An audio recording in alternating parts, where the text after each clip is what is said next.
All right. Recording is in progress, so I'm going to welcome everyone to this February 1st regular council meeting. It is recorded and you can view it later if you wish on YouTube. I'm going to call the meeting to order. And I'm going to remind everyone to please turn your cell phones off or place them on vibrate to help from interrupting the meeting. I'm going to remind council of the declaration of pecuniary interest if it arises. And we're going to move into minutes of previous council meetings. We have 2 sets of minutes there.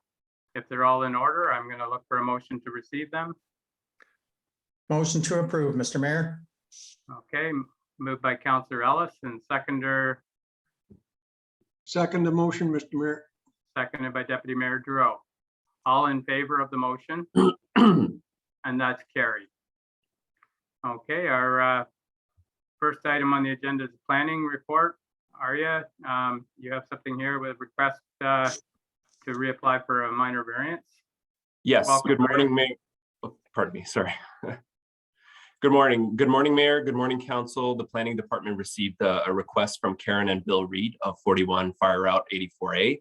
They're requesting permission under the Section 45 of the Planning Act, subsection 1.3 and subsection 1.4, to apply for a minor variance to permit the relief from Section 4.37 of the Comprehensive Zoning Bylaw in constructing in addition to a recreational dwelling on a seasonal residential property. This would essentially have the effect of permitting construction of an addition to their cottage located 17.5 meters from the high water mark. So today's session is for the permission under the Planning Act. The reason for the permission is that the applicants had already sought relief from Section 4.37 in a previous minor variance application number A1720. This was approved at a council hearing on December 21st, 2020. So the minor variance condition of providing a 12-month period for processing a building permit for the addition had commenced, and the condition essentially had become nullified. The reason stipulated by the applicants for not pursuing the processing of the building permit was due to the pandemic's effect on labor and building material supply and the economic impacts that had resulted from supply chain issues. The applicants want to emphasize that there would be no reduction in the setback from the high water mark. Therefore, all 4 tests of the minor variance continue to be met in the form of a new application, which the applicants are aware that they would need to file with the Township office. Should council be in agreement with this request, then it would be appropriate to pass a resolution to permit Karen and Bill Reed to apply for a minor variance. Okay, then. Thank you, Arya. Yeah, the pandemic's caused a lot of problems, and I know we have a 1 year, up to 1 year to get the to deal with the minor variance, and I just think it's something in this time that we may have to look at here for the future until we get back on track. So I'm going to open up to council. I think it's a reasonable request, but we'll see what council's thoughts are. Anybody wishing to speak to this? Deputy Mayor Duro. Through you, Mayor Martin, I'll make a motion to approve the request with a comment, if I may. Yeah. I think COVID has a great deal to do with this. We're giving them permission to apply for the minor variance. We're not giving them permission for the minor variance. It's quite clear in Aaron's presentation document. And if nothing changes, I suppose they will get it, but there's nothing written in stone here, so I don't see any problem with approving the motion. Thank you. All right, thank you. So moved by Deputy Mayor Duro that we approve them applying for another minor variance. Any other questions or comments, or do I have a seconder? Yep, I will second that. Seconded by Councillor Pomeroy. Any questions on the motion? All in favor of the motion? And that's carried. Thank you, Arya. Our next item here on the agenda is delegations, and we have 3 delegations today. So the first one is Dr. David Lean and Doug Wellman with regards to shoreline preservation. Welcome, gentlemen, and the floor is yours. Thank you, Mr. Mayor Martin and council for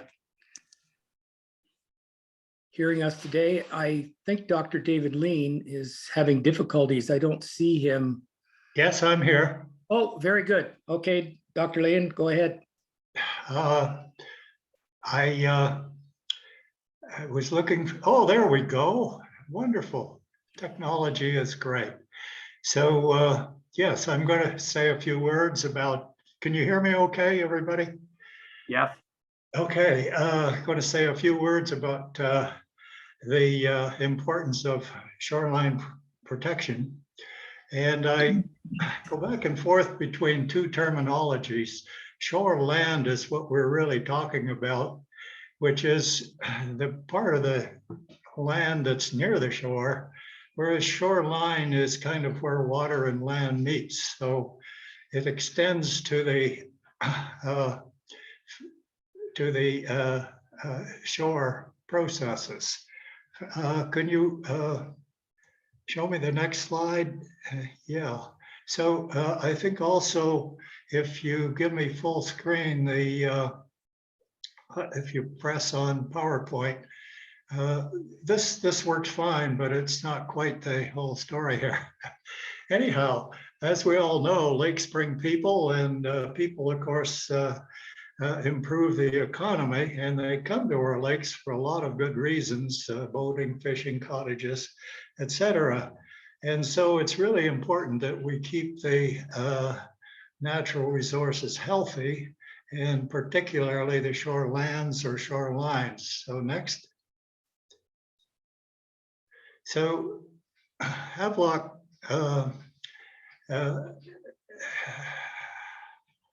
Belmont-Methuen emphasizes the importance of protecting and restoring healthy shorelines.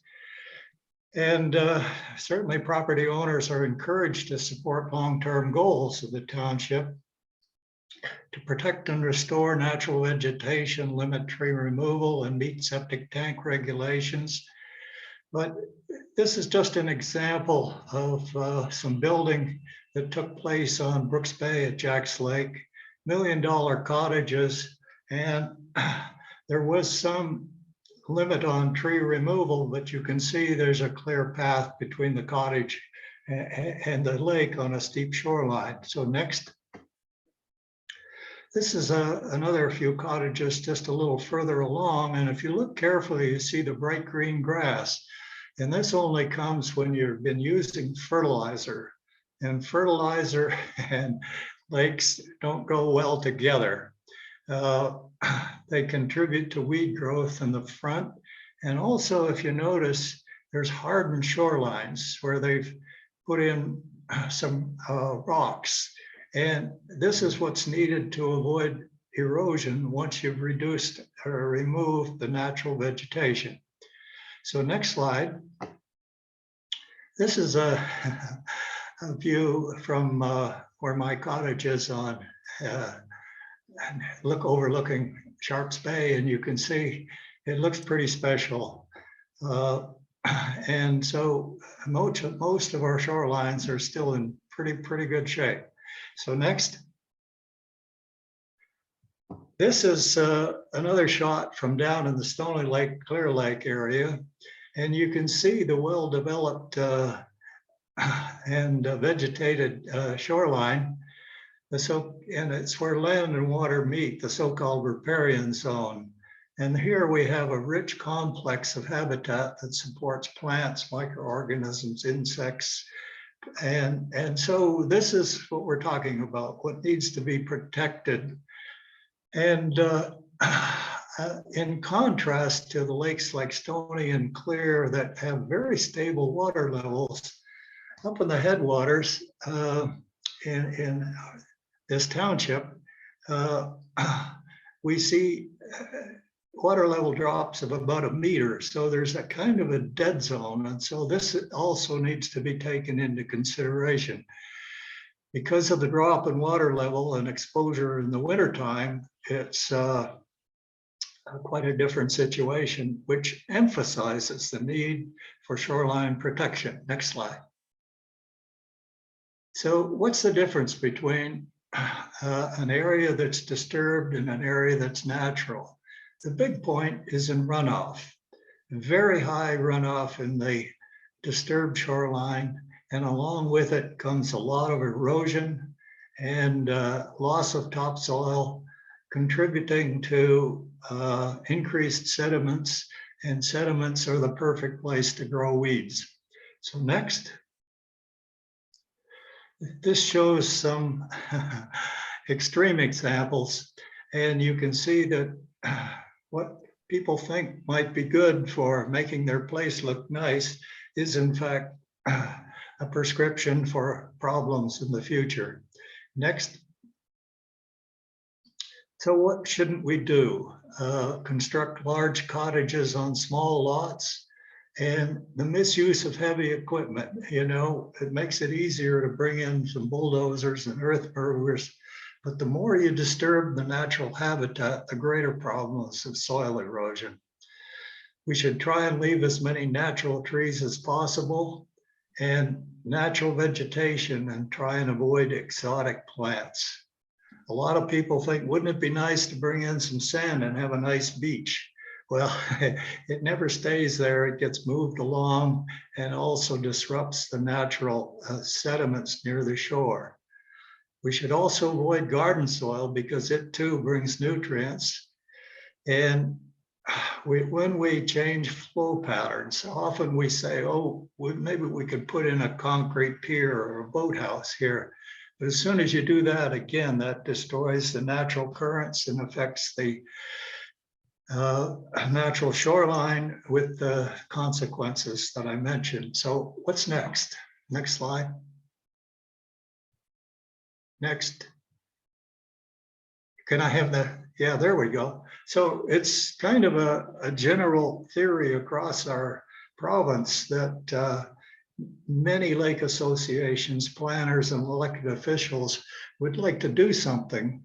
And we need to have better shoreline protection for sure. And education is the first step along this way. Education of people that are building, education of contractors. But more than that, what we need is legislation and enforcement. What we think we're doing when we improve our cottage lots sometimes is not good for the overall ecosystem. And I should mention that the properties that I showed earlier also have the most luxuriant weed growth in front of them on our entire lake. Next. So Havelock-Belmont-Methuen and the reservoir lakes. So given the substantial water level decline entering winter, they're more at risk of shoreline degradation. So here we have to really concentrate on making sure we protect the riparian zone and the land near the water.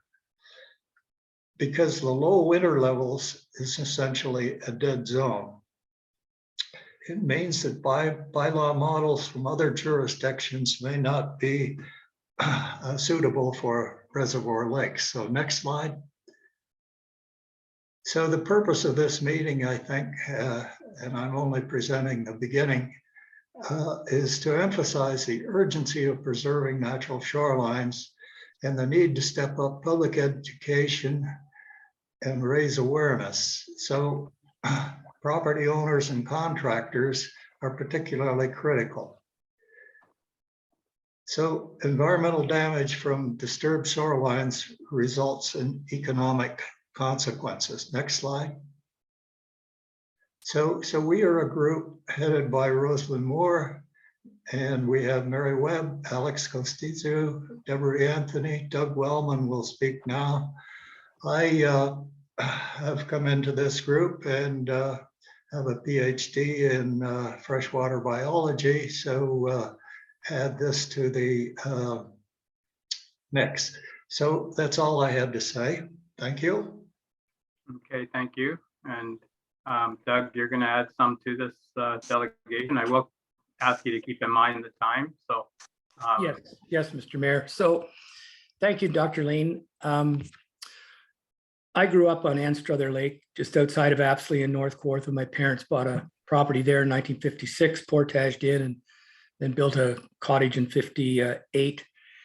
And I've been involved, I guess, in Cottagers Association work for probably over 50 years. I'm president still of Anstruther Lake Cottagers Association. I can't find anybody to help me out and take it over. Mhm. And I'm also president of the North Kawartha Lakes Association, which is an umbrella group that has the 10 lake associations in North Kawartha as members. And I think what Dr. Lean has just shown you is nothing new to you gentlemen. And we've seen the redevelopment of properties purchased in the 60s and 70s and 80s to significant four-season homes, and with it goes significant landscaping, which adds nutrients to the lake. And we're seeing invasive species like Eurasian milfoil and starry stonewort and whatnot. So what to do? And it's difficult in your position because you're trying to do your best. You're trying to take these things on. You get property owners with deep pockets that get you involved with the tribunal, which is expensive to the taxpayer, and it's a vicious circle. So what we would like to ask you to consider is some educational material. North Kawartha is reprinting their Healthy Shorelines brochure, which they give to each person applying for a building permit, minor variance, or bylaw amendment. And I know FOCA has some good material, their Healthy Waterfront booklet that they'll provide you, I believe, in quantity. And I'm not sure that it isn't even free. So we'd like to ask you to start to consider educating redevelopment applications with that. We're very interested in what's going on in Haliburton County. I'm sure you've heard about it, where they've been going through a process of a shoreline bylaw. And of course, bylaws are bylaws, but enforcing them is a very big challenge. Something I've always kind of thought might be simpler is site plan agreements. When someone comes in and sits down with building departments to apply for a building permit and show their drawings and all the things they're going to do with the building, it might make sense to also include the landscaping and what they're going to do with that. We did a presentation at Selwyn, and the end result of that was they passed a resolution asking staff to look into ideas around the municipality getting involved with shoreline conservation. So thank you very much for your listening to us, and hopefully you might consider some educational material and maybe your building officials accepting an invitation to sit down with the Cottagers Association executives to talk about this whole subject, because I think we're all very interested in the future lake health with our shorelines. And of course, we haven't talked about septics, but also septics. Thank you very much. All right, thank you. And yeah, a lot of this stuff, education is a big thing that, Havelock-Belmont-Methuen's always been trying to do. And we used to have something with the building department for education at the time of applying for a building permit. We can look into that and see, where we're at with the literature that we used to hand out, if it's there still, if it's not. I have been working with Mayor Carolyn Amiot from North Kawartha and talking about some of the things they're doing. And I don't think we have to reinvent the wheel. Education is the biggest part about any of these problems that we're having. So I'm going to open it up to council. Do you have any questions or comments?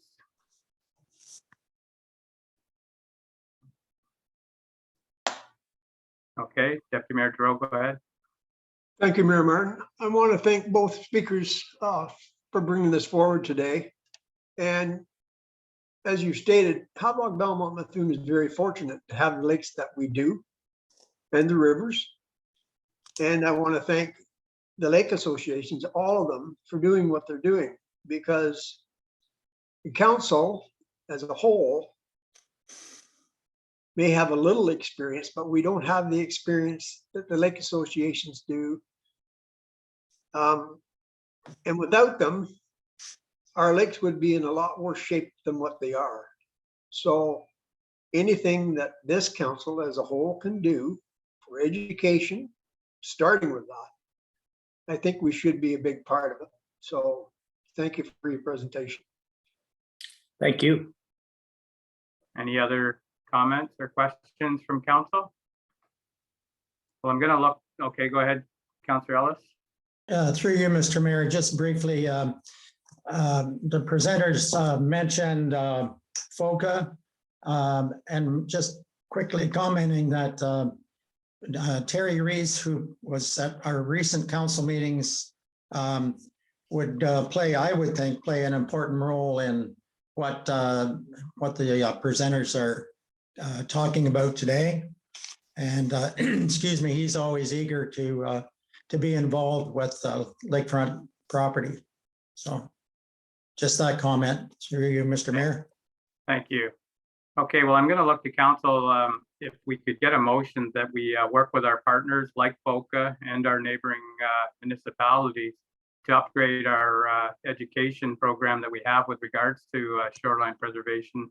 I think that would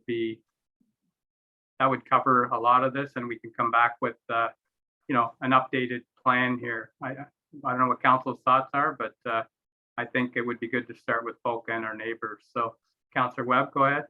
Yeah, I'll make that motion if you want to. All right, moved by Councillor Webb that we work with our neighbors and our partners to upgrade our and educate people with regards to the shoreline preservation and anything else around that. I'll second that motion, Mr. Mayor. All right, so I have a mover and a seconder. Is there any questions or comments to that? All right then, all in favor of the motion? And that's carried. Thank you, everyone. Good presentation, and it sure was nice to see those summer pictures. When I was looking at it on the weekend, I thought, boy, I can't wait to get back to that. So thank you very much. So our next delegation is again, Dr. Lean and Alex Costu and a number of others. So welcome everyone. This delegation is with regards to invasive species. I don't know who's taking the lead. I can take the lead. This is Alex Costu. I'm president of Jack's Lake Association. My video is not on, but Okay. you don't need to see me. Good morning, Mayor Martin, Deputy Mayor Giroux, and councillors, and thank you very much for the invitation and the opportunity to make our presentation today on the subject of aquatic invasive species. Jack Lake Association, we take this subject very seriously and see it as a real threat to the lake environment, but also to the enjoyment of the lake by property owners and many other recreational users of the lake. Just FYI, we recently conducted a big survey of the Lakers, and just so you know, 85% of the respondents saw this as the top issue. So it's a high priority with us. We recognize this is not a new problem, nor is it an isolated one. Most lake communities here and south of the border are experiencing similar problems, and Deputy Mayor Giroux spoke to that last month. We see the cause of this problem as multidimensional and therefore see not one, but a variety of solutions that should be adopted. And some of these will be discussed momentarily by my colleagues, Dr. Lane and Patricia Phillips. We also see the solution being shared by multiple parties, including us, lake associations, municipal governance, the province, and importantly, individual lake property owners and other recreational users. Before I introduce my colleagues, I would like to say a word about boat cleaning, a subject that has regained some traction of late. We, as a lake association, wholeheartedly support the recent Ontario government's introduction of the Clean, Drain, and Dry bylaw. And we also support all efforts, including other boat cleaning efforts at raising awareness and reducing levels of invasive species in our lakes. But after carefully examining the logistic, the practical, operational, and cost issues surrounding boat cleaning stations, as well as its fairly long history of boat cleaning facilities, both here in Canada and south of the border, as a board, we've concluded that it's not our job by ourselves to take this on at this time. Rather, we believe that it's the job for the province, along with the townships and us. So it's a collaborative effort if it's going to work. Unless the province is willing to put some teeth behind its recent bylaw by actually establishing, supporting and enforcing rigorous boat cleaning facilities, individual random stations, they may certainly bring awareness to the issue, which is necessary, but it won't actually be very effective in reducing the full spread. The Jack Lake Board sees the most important remedy to this problem, and no surprise, we just talked about it, as raising awareness through educational programs and a commitment by the township to very specific actions. We believe that the townships can contribute in a very big way to this problem, and we'd like to request 3 main points. Both David and Pat will speak about this, but I'll just sketch them out right now. We'd like to ask council to commit in writing to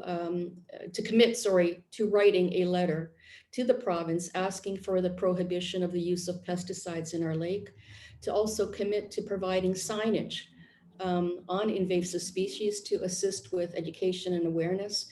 And lastly, to commit to introducing a bylaw to restrict the use of fertilizer containing phosphorus on lakeshore properties.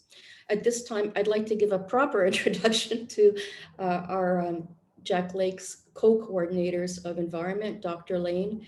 He has the perfect background and the skill set to discuss this issue. He is an expert. He has a PhD in freshwater biology, as he mentioned. He was a professor and director of ecotoxicology at the University of Ottawa. He also has a BASc in chemical engineering and was a section hand Environment Canada's National Water Research Institute, Nutrients and Contaminants Division. He is also a science advisor to the International Joint Commission, which is responsible for reducing Great Lakes pollution. And he's currently science advisor to the United Nations environmental program related to reducing mercury emissions. David was born and raised on the lake and has a deep historical knowledge of its community and environment. Pat Phillips is also Jack Lake Association VP and has a background in public affairs, marketing, government relations, and the environment. So she's no stranger to these sorts of issues. She has an MBA degree and most recently was founding executive director of a national trade association advocating for transitions to renewable energy forms. She has expertise in the area of advocacy for environmental and energy related fields, government relations and communication on various issues. Jack Lake, she's been on Jack Lake since she was a child. Pat will discuss contributing factors to the invasive species problem and suggest possible solutions. But now I'd like to reintroduce David, who will outline the specific problem with aquatic invasive species and why pesticides don't work. David, please. Yes, hi. Hi. I don't see myself, but I hope you can see me and hear me. Earlier, I sent around quite an extensive 4-pager or so, outlining kind of the overview of why invasive species are so difficult to deal with. And it comes down to a very simple thing that applies to virtually them all. The new species that shows up, the enemies aren't here yet. And so it pretty much has a free run on things until the enemies show up. And they usually do. And particularly with Eurasian milfoil, it takes about 5 years or so. And if you try and interseed, almost in every case with an invasive species, if you try and cut it back by using herbicides or some sort of culling technique, usually this just prolongs the problem. So I think that we need to take a very careful look at the use of herbicide because it doesn't kill the roots of the plants. And so if you spray once, you'll see some rather impressive improvements, but you'll need to call back and get sprayed again very soon, and it prolongs the problem. If you do absolutely nothing, then the problem will go away. However, along with that, we need to make sure that there's not a leaky septic tank. We have to make sure that phosphorus and fertilizer is not being used on the lawn. And physical removal will kind of give you good traffic to your dock and a place to swim. It's not so difficult. And recently I found out that physical removal, in fact, promotes the growth of healthy weeds. And healthy weeds are important because they're home to our fish. They oxygenate the lake. And when you come along and kill a whole bunch of weeds, it will lead to oxygen depletion over the sediments. And why should we care about that? Well, this could cause internal loading of phosphorus. And as a result, the ensuing algal bloom can spread across the lake. And when it sinks, it'll deplete oxygen. So here at Sharps Bay and Jack's Lake, we have one of the few good trout lake systems. And it's right at the point where any further oxygen depletion will result in damage to this trout population. So, yes, okay.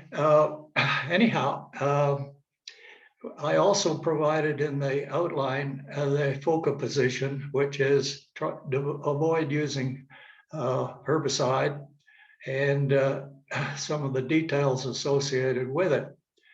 So I welcome you to read the details, and if you have any questions, I'd be happy to answer. Thank you.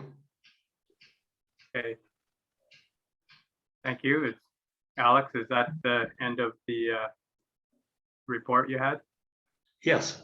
I'm muted. We have Pat Phillips who's next, and she's going to discuss possible solutions.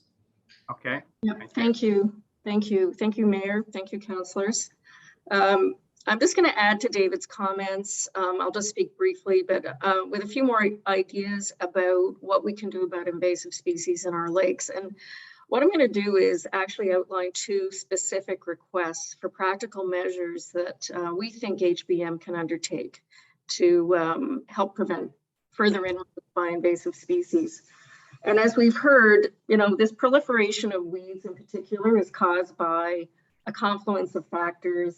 And there's not just one, but many solutions. But combined, if we make the effort, we should be able to help stop further growth. And there's no quick fix. There's nothing that's going to solve this problem overnight. And just as David said, you know, putting herbicides in the lake, you probably have to do it the next year. So there's just, you know, it's going to take a little more time. And as we've heard, the weeds are a result of a growing amount of phosphorus in our lakes and contaminated boats, leaky, outdated septic systems. We all know this. But also fertilizers can impact the water quality through runoff. Excess nutrients that are found in the fertilizers lead to the algal growth. This can cause toxic algae blooms, reduce water clarity, deplete oxygen levels. And the low water oxygen levels kill and stress fish and other aquatic animals and among other things. But in addition, this impacts our health, our ability to enjoy boating, fishing, swimming, all the stuff we love about our lakes. And it can also negatively impact real estate values. And in turns, these outcomes can impact, you know, the municipality's economic opportunities through tourism, and also could diminish the tax base through declining real estate values. And we know that the Ministry of Northern Development, Mines and Forestry has responsibility for invasive species, but there's still, and I think David mentioned this, or Alex, that there's important actions that we can take as property owners, and also measures that municipalities can take to make an effort to help curb this. And this includes, of course, education and awareness, renaturalization of shorelines, things like raking, removing plants by their roots, and replacing or upgrading defective septic systems. And this would, all these things together would generate longer lasting value to the lake. They're not toxic, they're practical, they're not financially burdensome, and they meet common scientific understanding of weed removal and long-term prevention. But as I said, when I started off, there are 2 additional measures that we think HBM can undertake that are within your authority and do not carry undue cost. First is a ban or a restriction on the use of cosmetic fertilizers containing phosphorus near shorelines. And second, the installation of educational signage at our lakes that reminds people of their role in reducing invasive species. So on the first one, banning or restricting the use of cosmetic fertilizers near shorelines is not new.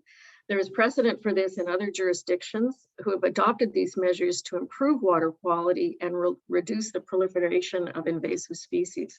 For example, the city of Sudbury was the first in Canada to pass a bylaw banning the use of fertilizers containing phosphorus near shorelines. This was 10 years ago. In our view, it's an initiative that municipalities such as HBM could also adopt as a way to educate residents, while it also helps stop the growth of weeds. There are certain exceptions to this bylaw, for example, for golf courses, and also there's no ban on the sale of fertilizers. So we would recommend that HBM look at this Sudbury bylaw perhaps as a model. In addition, in the Pigeon Lake area of Alberta, which is south of Edmonton, there are in fact 12 municipalities that ban or restrict the use of fertilizers within 250 feet of the shoreline. As well, there are 11 states in the US that ban the use and or the sale of fertilizers containing phosphorus, and they include Illinois, Maine, Maryland, Michigan, Minnesota, New Jersey, New York, Vermont, Virginia, Washington, and Wisconsin. And again, there are some exceptions for specific applications and at specific times. But in our view, the combined effect of a reduction in the use of cosmetic fertilizers would go a long way to help stop this scourge of weeds. It would help raise awareness of the broader issue of invasive species.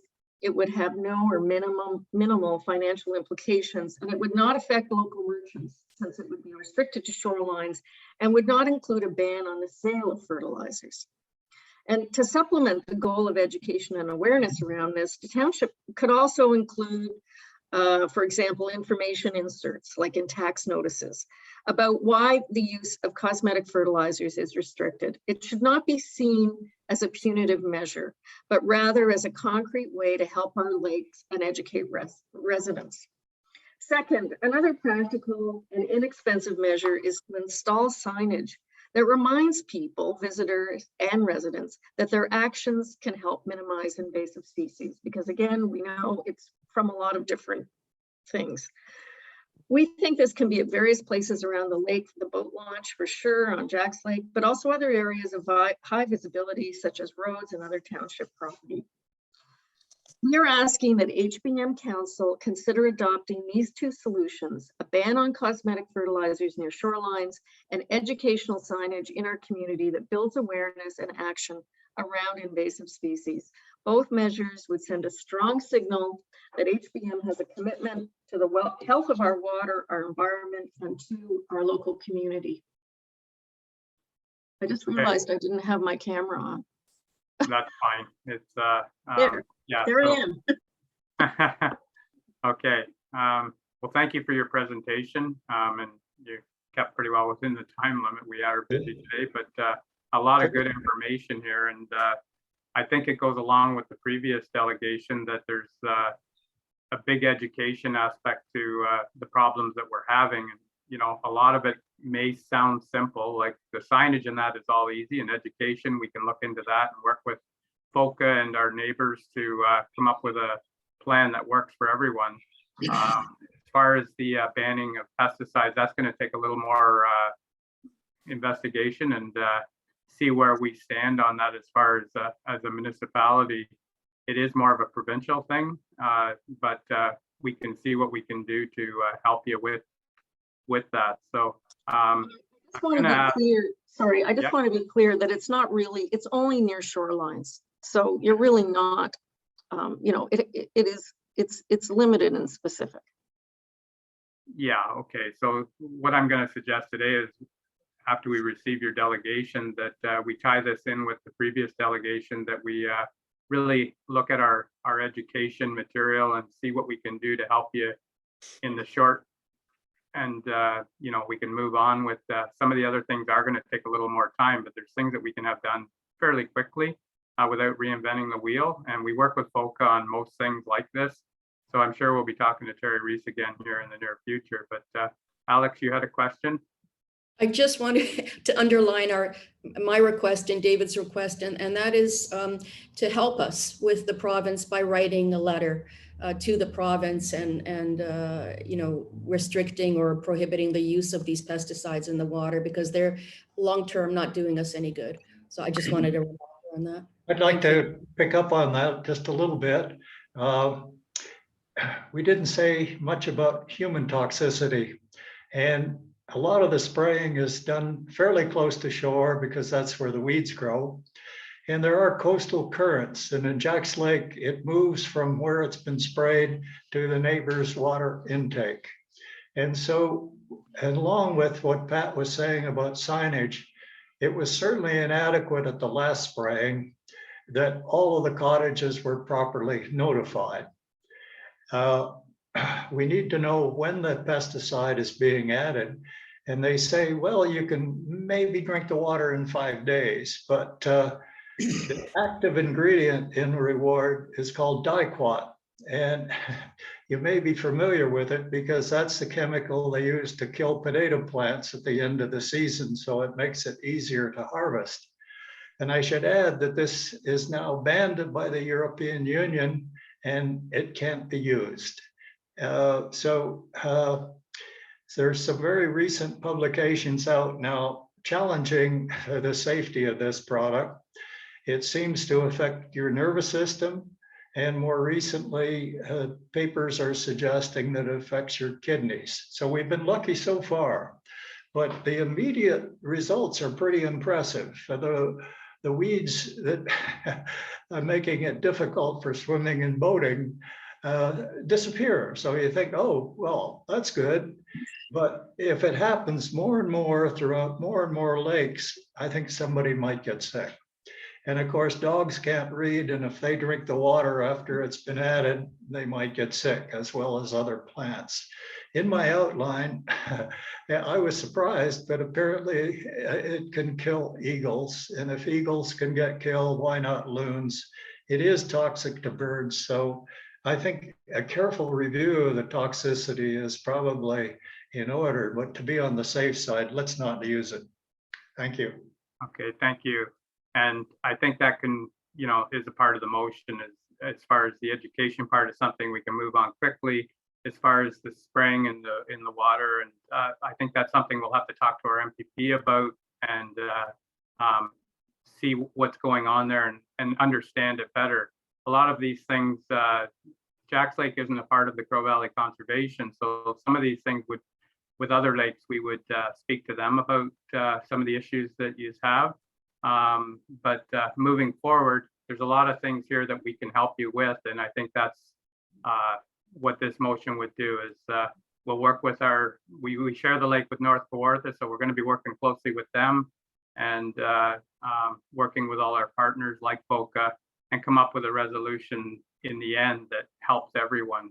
So I think for today, if we can kind of tie it in, make a motion that we work on this and get some more information, work with our MPP and our neighbors and partners, and move on with the education part is going to be the easy part. The other part, we can do what we can do in the near future before the season starts.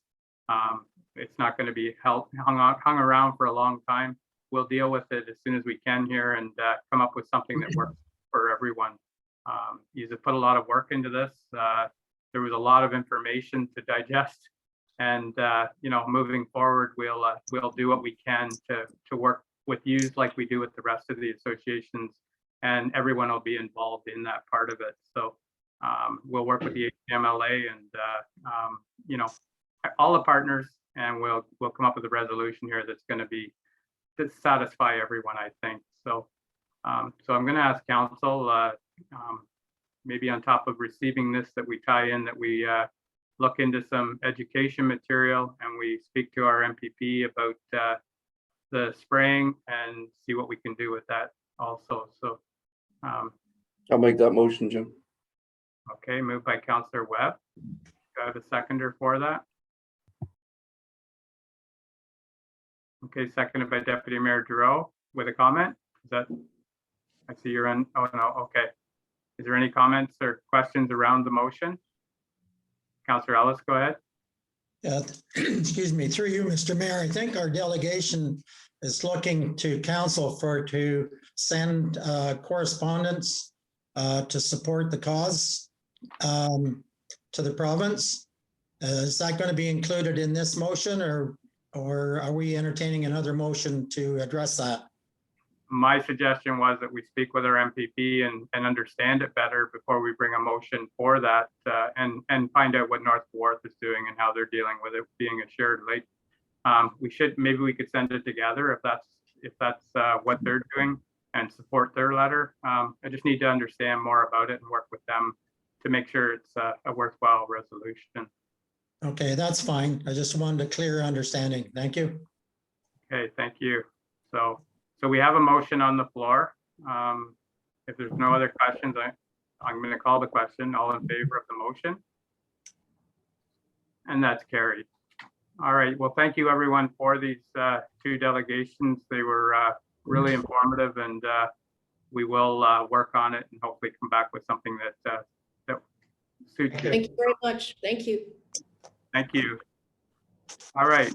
Our next delegation here is Alan Slavin with regards to environmental and climate change crisis. So welcome, Alan. Hello, thank you very much. And Bianca said that we can probably do the screen sharing from this end, which might be simpler. Is that possible? Bianca is the one that's the techie, so if she says it can happen, it'll happen. Yep. So yeah, Bianca? through you, Mayor Martin, we'll set up the screen sharing on our end. Okay, thank you very much. So I'd like to thank Mayor Martin and the councilors for having us for this presentation today. And in particular, and I would also like to thank Bianca because she's been really very useful in facilitating this whole thing. So where are we? Good, we've got the screen sharing, that's great. Pardon me. Is this, do I have the screen sharing here, or is this under your control at the moment? Bianca, are you controlling it? No, Mr. Slavin, you have control of the screen. I have control of the screen, okay, because Yes, I don't see that on my, yes, it does say that, okay. So thank you very much. Just to be half a second, I'm going to have to just go to the to that other screen and free that up. Okay. Okay. All right. My problem is that I can't make this full screen at this point. For some reason I don't understand. Normally when I have screen control, I have total control over what's happening in the background, and I'm not seeing that at the moment. But I think perhaps we can work with what we have here, unless it's easy at your end to let me get back to the full screen. We can see it pretty well there, Alan. I'm not sure. Okay, that's fine. So we'll continue and we'll just see how it goes. Okay.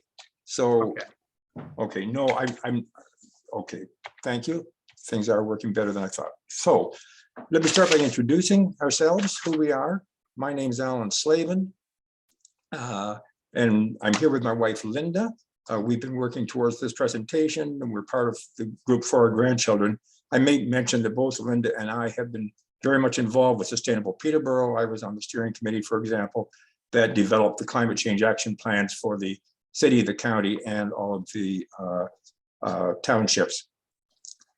We're from Autonomy South Monaghan. We've lived in this same house for 47 years, so we really care a lot about the area. And Linda has a particular association with Havelock because her parents, Lloyd and Norma Parnell, owned and ran the red and white store for many, many years there. Doug Mason is also on this call and will be sharing this with us.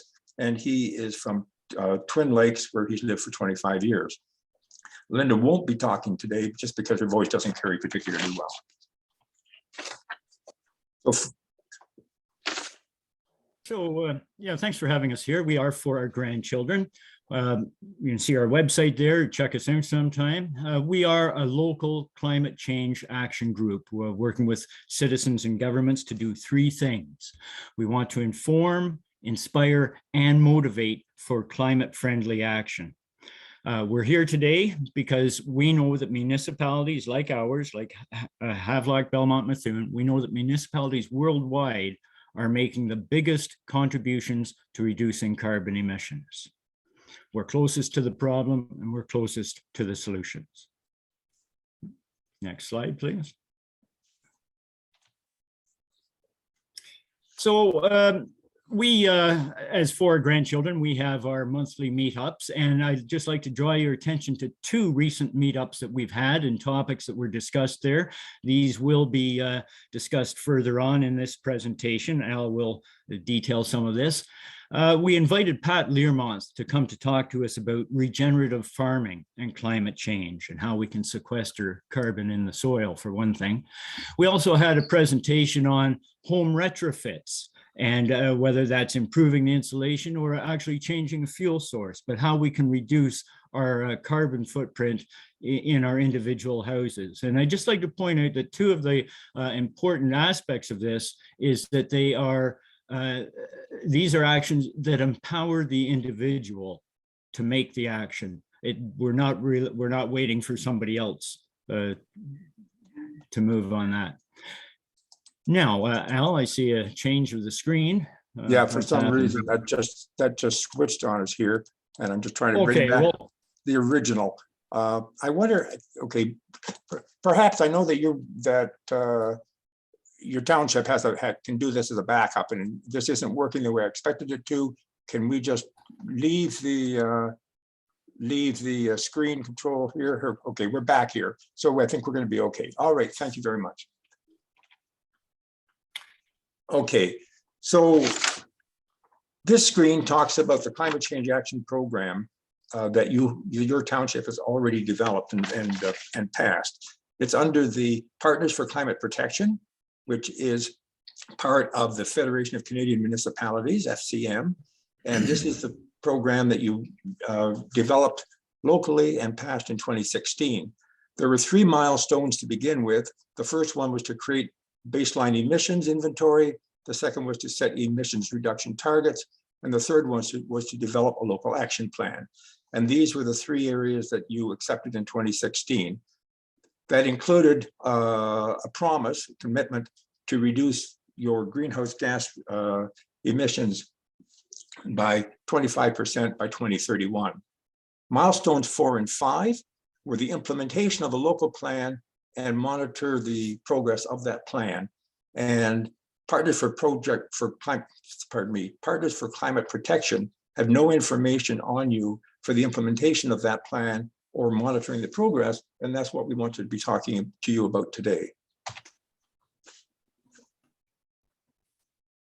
So that's just a repeat of what I've just said. I'll just go past that one.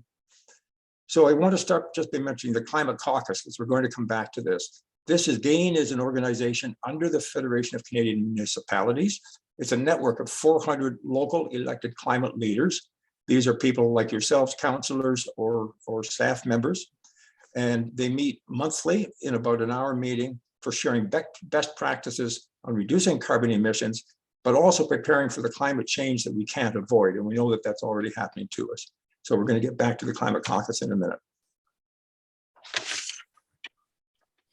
So here are the requests that 4 grandchildren have for Havelock-Belmont-Methuen. First of all, let's have someone from our township staff or council join that climate caucus and join a group of like-minded people to focus on the problem. Number 2, here's an important one that I like, is form a joint Citizens Council Climate Emergency Task Force to identify those next steps in milestone 4. Have that task force develop clear actions to take our township to a 45% reduction in carbon usage by 2030. This 45% reduction is Canada's current target and a reduction required to keep global warming below 1.5 degrees Celsius. And also, we're encouraging you to continue to work at the county level for looking at best practices by some other township councils, for example, Duro-Dummer. And number 3, just as the Jacks Lake delegation was asking, we need to educate our citizens about what they can do. And we'll discuss a little bit about that in the slides below. So education is important, but as I mentioned before, what For Grandchildren does is inform, inspire, and motivate. And education is only one of the first of those 3 steps. But here we have an example of an educational flyer, I guess, that was put together by For Grandchildren.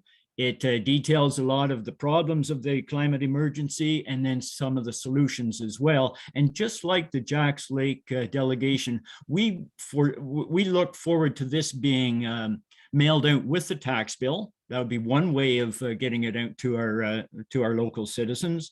We might put it into our local libraries for distribution there. You might also consider something of this sort, whether you use this one or your own,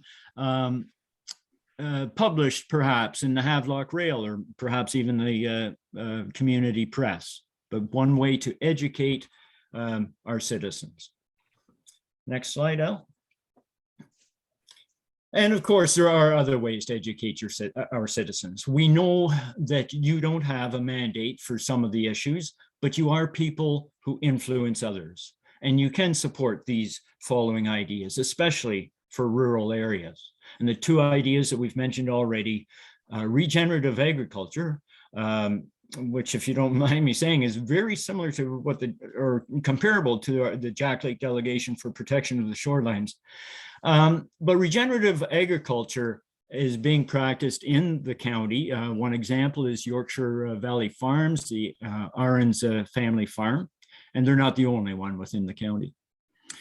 And of course, also mentioned was we need to reduce the carbon emissions from homes. This is the 3rd largest source of emissions in Canada, mostly from heating and cooling. So I'm going to talk just a little bit about regenerative agriculture. I'm not going to go into this in any detail. There's all kinds of information that's available. But as Doug has already said, regenerative agriculture is based on the idea of improving the soil. And improving the soil uses there are a bunch of techniques that can be used, things like putting on cover crops, no-till systems. And what it does, it increases the nutritional value of the soil for plants. It reduces amount of runoff that you get if you have very heavy rains. It retains more moisture in the soil, so it's better resistant, more resistant to droughts, and it actually can reduce costs of farming as well because less fertilizer is involved. And incidentally, I'm going to say that there are a bunch of links which we put together to support all of these ideas, and I'm going to send them to you for distribution a little bit later. So, as Doug has said, the 3rd largest source of emissions in Canada is homes, and this picture is basically there because in the lower right is an image of what's called an air source heat pump, which is a way of using electricity to heat your homes with about a 4 times better efficiency than if you were using baseboard heaters. And it actually makes it a good way to do it, particularly in rural communities. So I'm going to talk a little bit about retrofitting homes. There are federal incentives.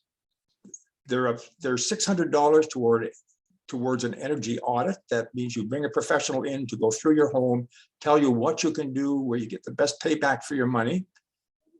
And they do a final inspection after everything has been done as well. And on top of that, the federal government provides up to $5,000 to improve insulation and draft proofing, which reduce your energy use. And then you can also add an air source heat pump to replace heating oil and propane. And there are several studies that show the payback for somebody who's coming off either of those 2 energy sources. That payback is about 5 years, and I'm going to include those in the information that I send out. I also want to point out that Ontario is pushing to install gas hooks up in rural areas. And we think this is a very bad idea. The cost of those installations is $26,000 more than that for each of those hookups. And they're all going to have to be removed in about 10 years to meet the reduction targets. And what we should be doing is subsidizing heat pumps instead, which are a much better way to do this and will run on renewable energy into the future. So to summarize our requests for you, the Council of Havelock-Belmont-Methuen, please join the Climate Caucus. It's a national working group on the climate crisis by and for municipal leaders. Number 2, let's form a joint Citizens Council Climate Emergency Task Force to take us forward to work on those milestones 4 and 5, both locally within our township and also at the county level. Let's educate our citizens with a mail out.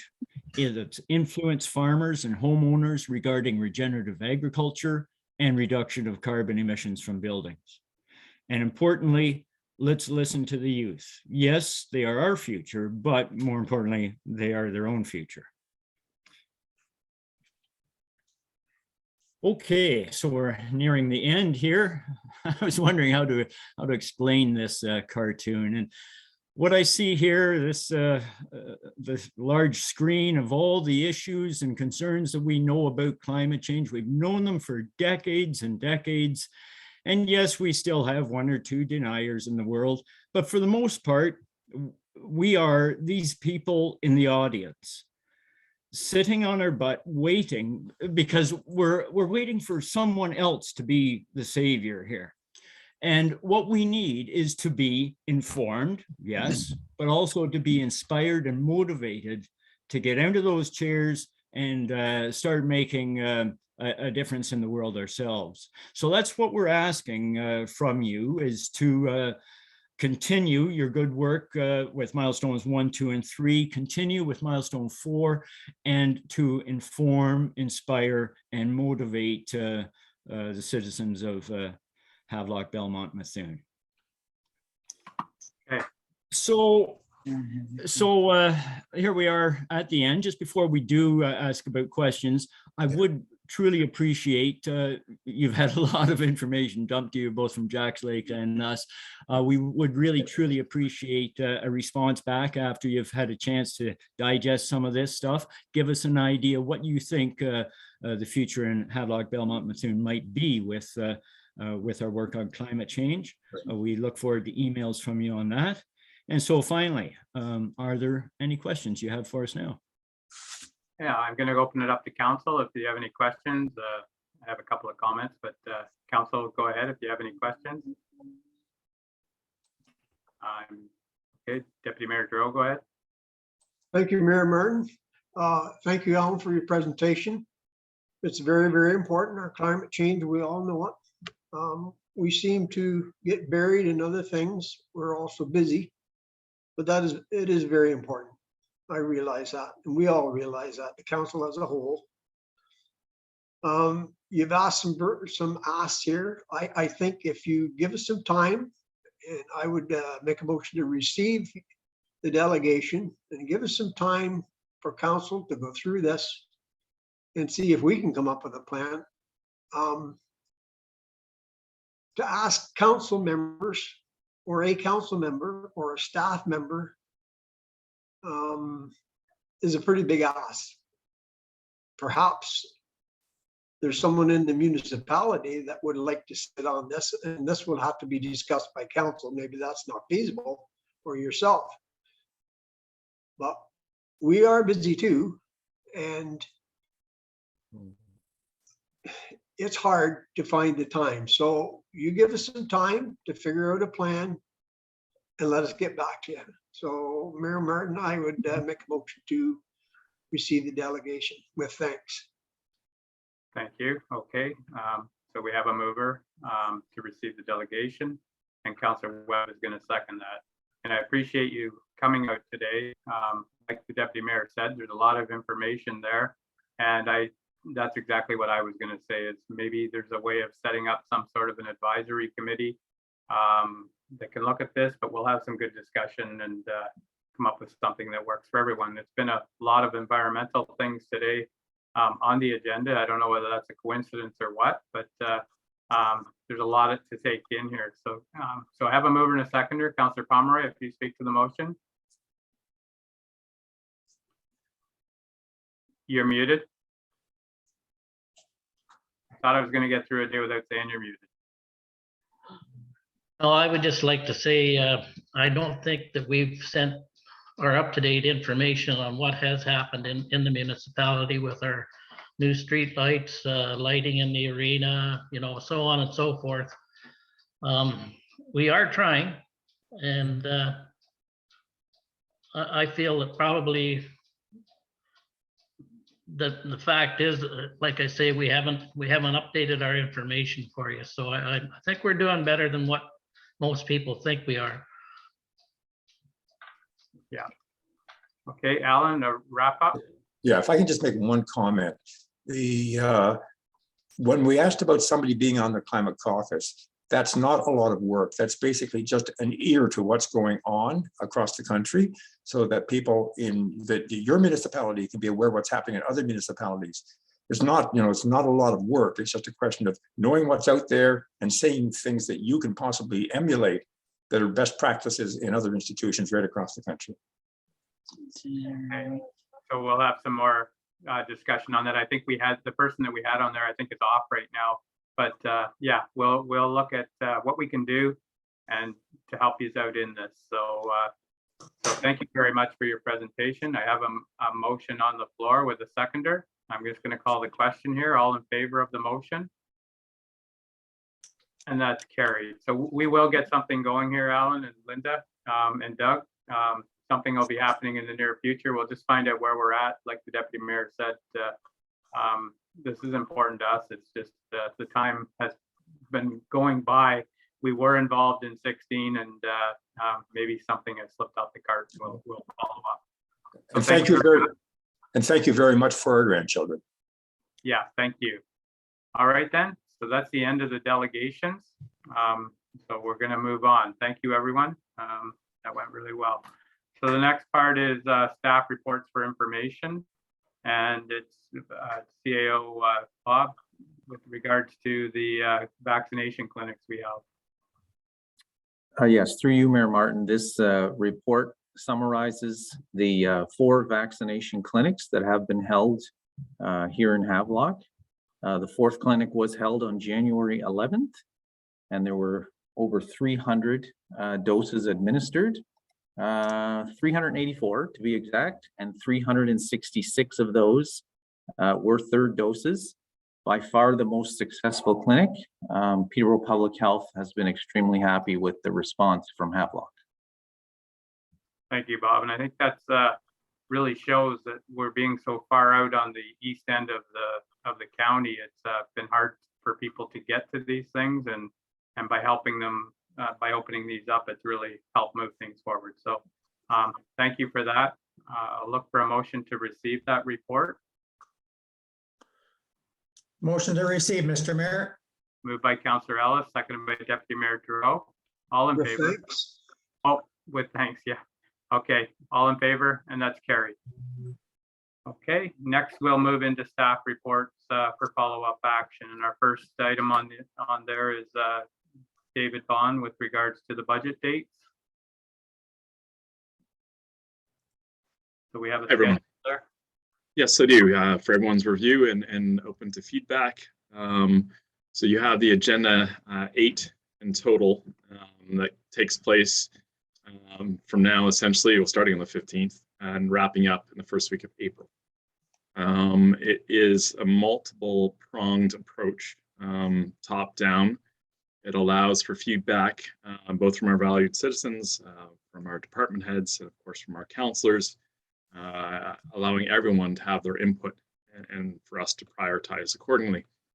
Budget is coming well together to date, and I certainly look forward to getting this started at our next meeting.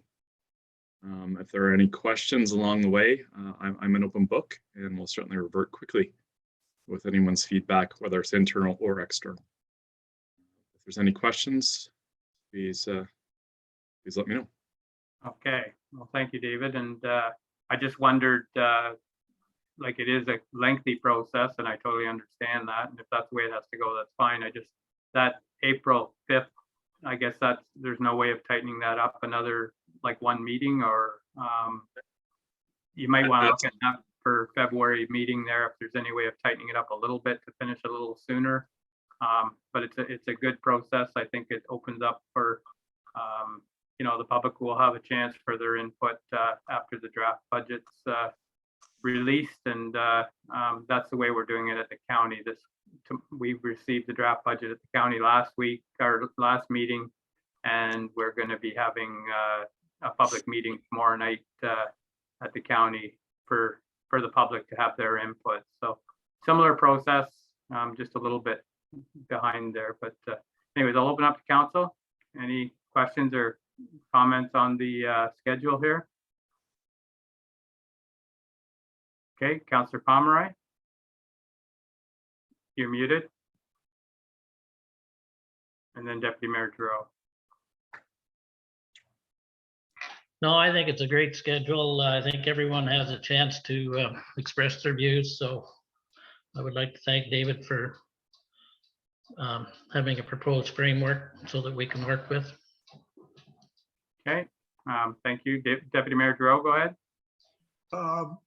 I just want to echo Councillor Pomeroy's remarks. That's all I was going to say. Thank you, David. Okay. And if there's no other comments, I'll look for a motion to receive this schedule and we'll move on with it. Moved by Councillor Pomeroy, seconded by Councillor Webb. Any questions or comments on it? Being none, all in favor?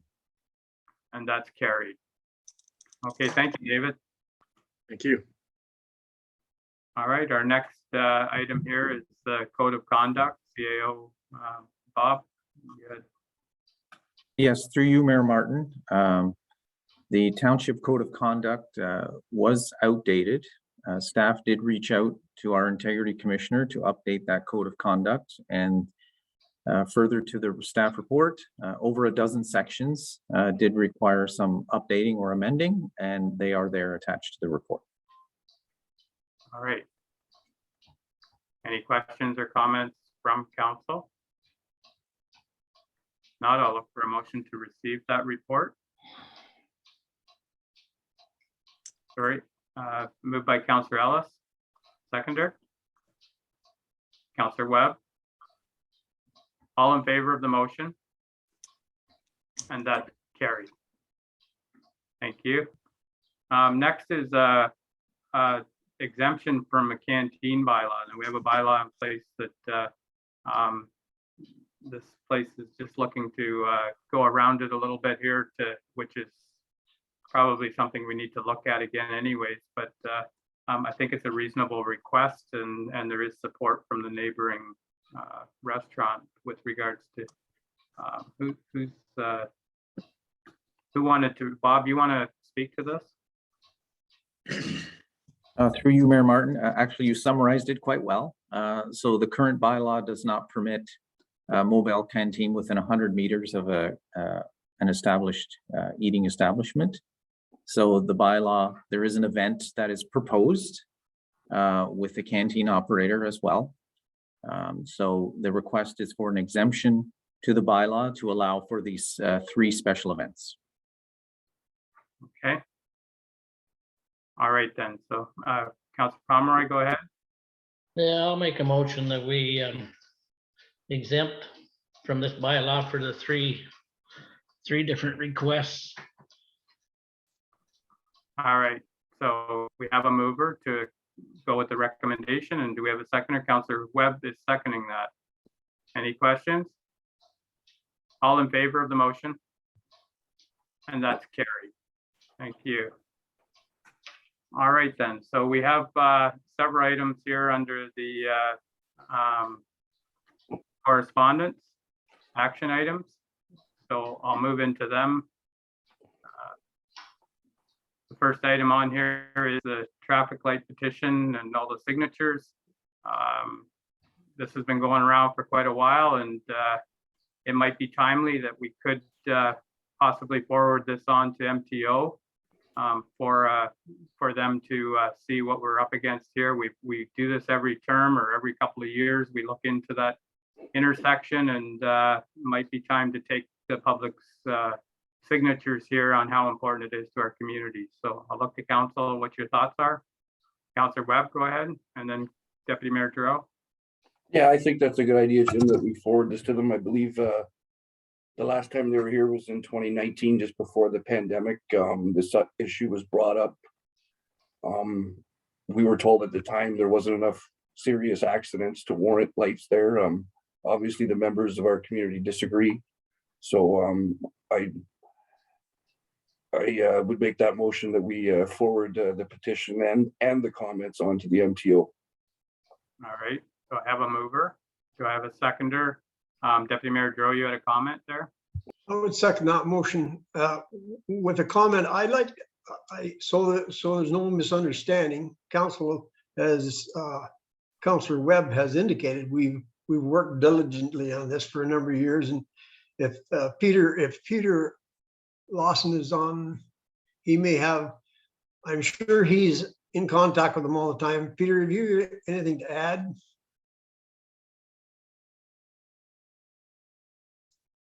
I'm not sure whether Peter's on with us or not. But he's. Yeah, Peter, if you wanted to speak to that. Yes, good morning. Good morning, Mayor Martin and members of council. I will echo Councillor Webb's comments as he summed it up. I have reached out to the MTO in the last couple of days. It was on their radar, as to speak, and at the time of that meeting, I think they were in to retain a consultant to do a study on that intersection. And there is a change of roles right now with that position. So I will follow up, or Bob, CAO Bob will maybe follow up with the MTO to find out where that study is at. At the time of that meeting, it was not, as they described, it was not on their 5-year plan. So there was no funding for it at that time.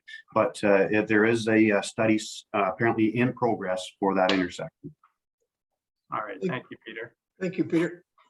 So I have a mover and a seconder. Councillor Pomeroy, go ahead, and then Councillor Ellis. Excuse me.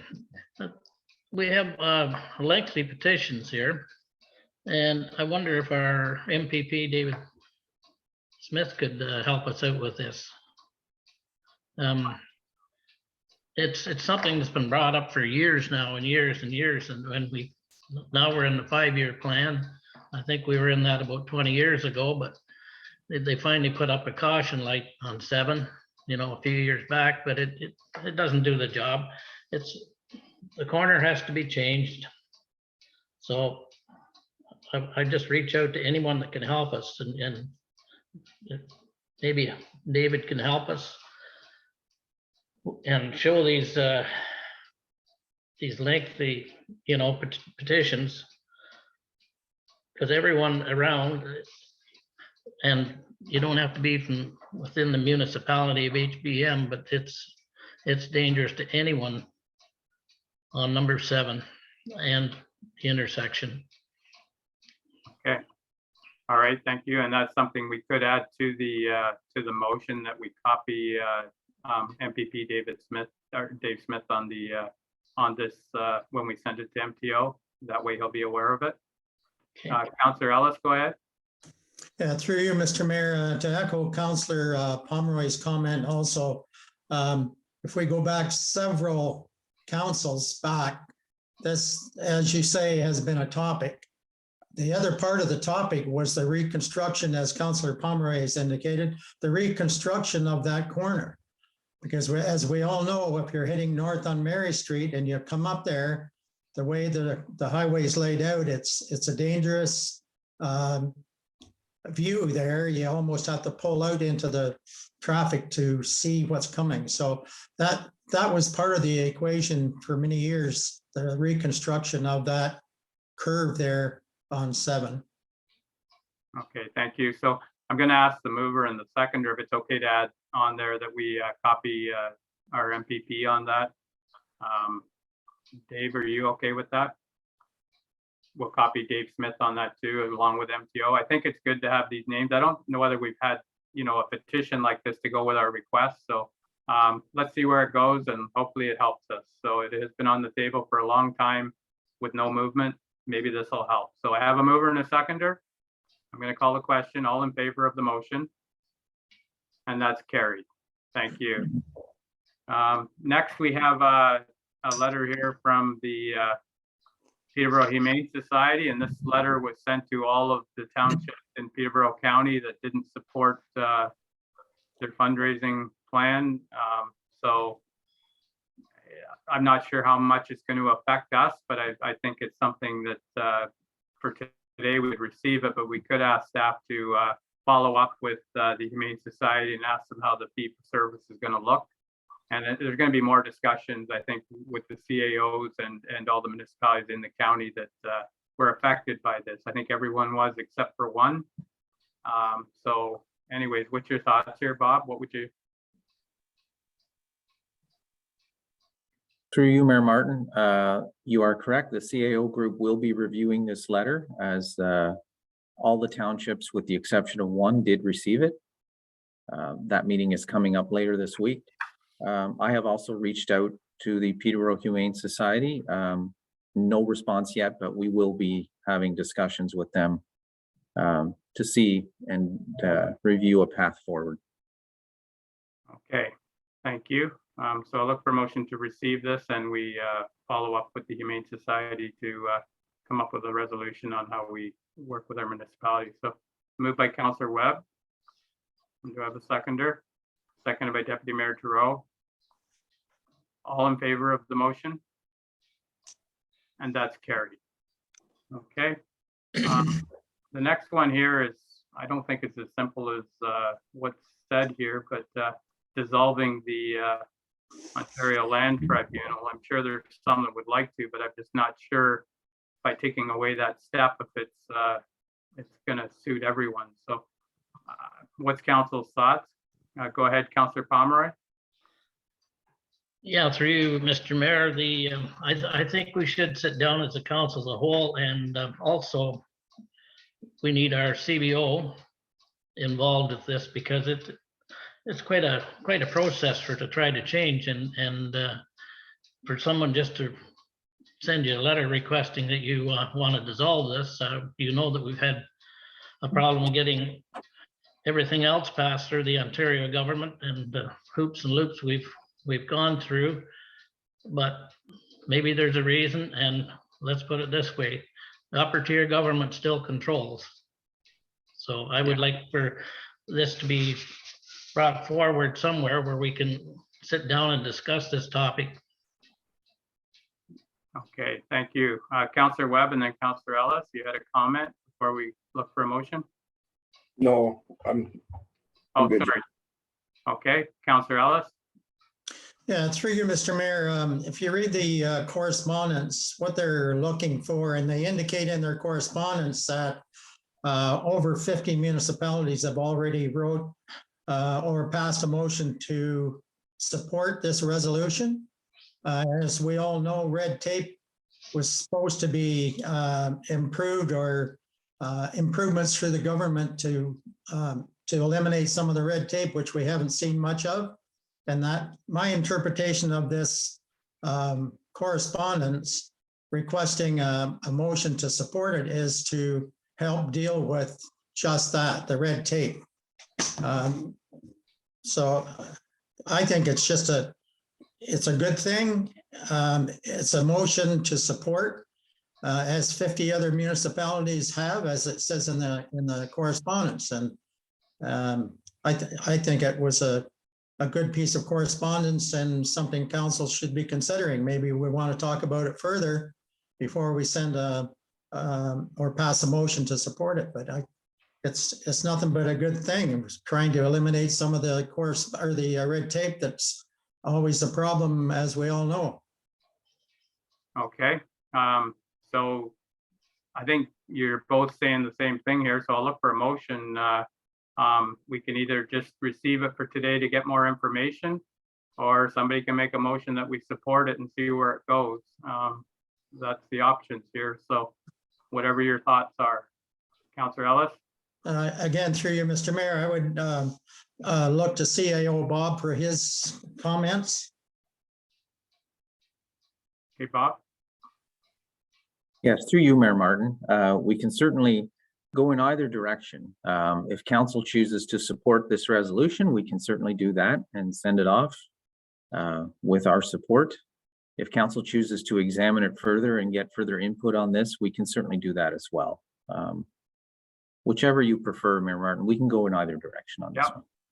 So if somebody wants to make a motion, we'll move on with whatever's decided here. So the only two that have spoke to it is Councillor Pomeroy and Councillor Ellis. If one of you wanted to make a motion to your view there, we can see where it goes.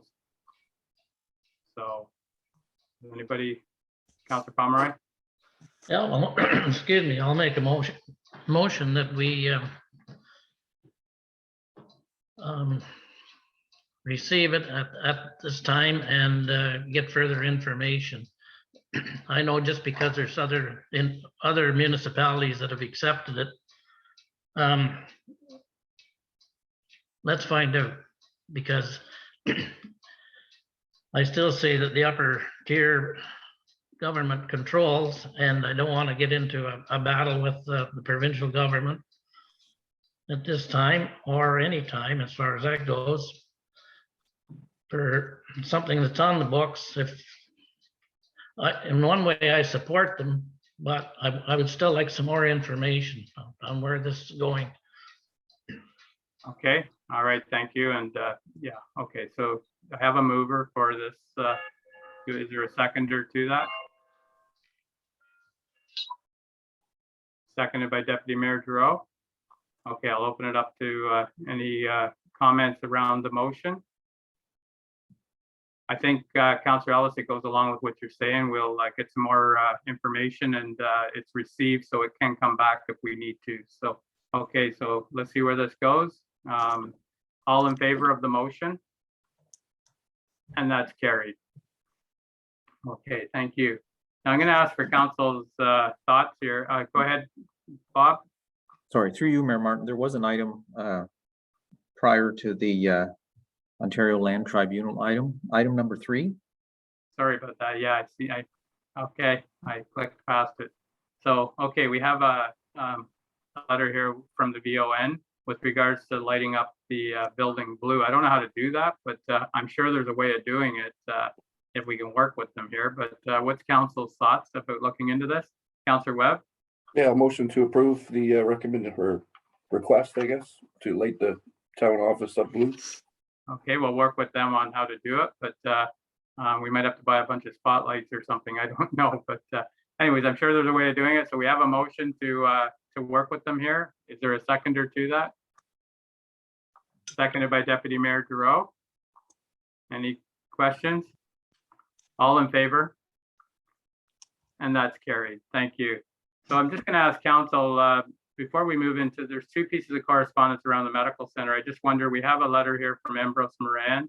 I just wonder if we could deal with that first before we go into the other 2, because I think it's going to be a lengthy discussion. So could we deal with this request from Ambrose? So it's regarding a winter safety concern on Jack's Lake. I'm just wondering if we refer this to the Jack's Lake Association and see what we can do, or what we could do to help something like this.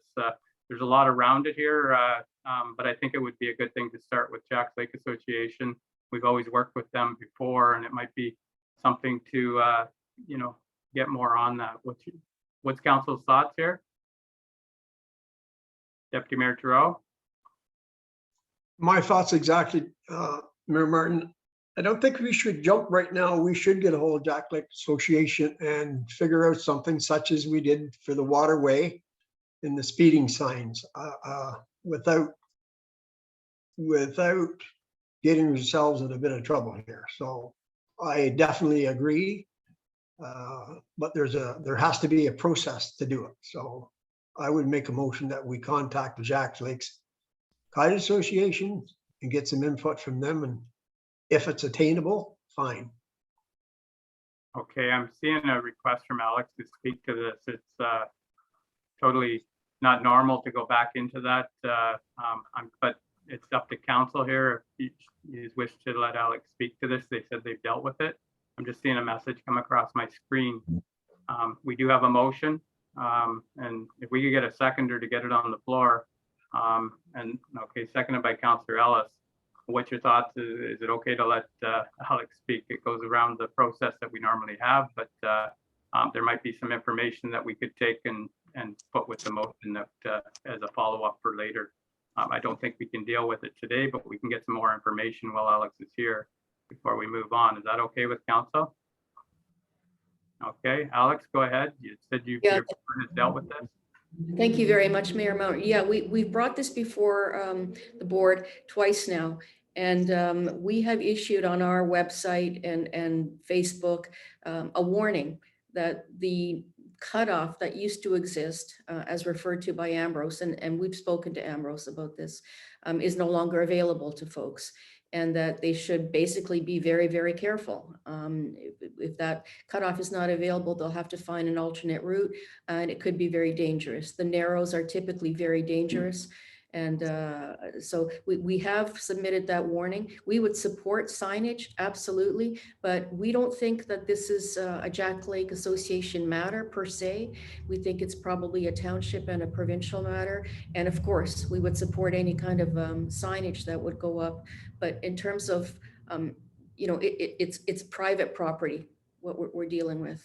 In terms of the passage, and we will not take liability or responsibility for that, but all for safety. So whatever we can do to help, we're there. Okay, thank you, Alex. And yeah, I've dealt with this before when I ran the snowmobile club. When you shut a trail off that's on private property, it doesn't happen overnight, and there's a lot of education around it. So I think the motion will deal with it. So so we have a mover and a seconder. And Councillor Pomeroy, you want to comment?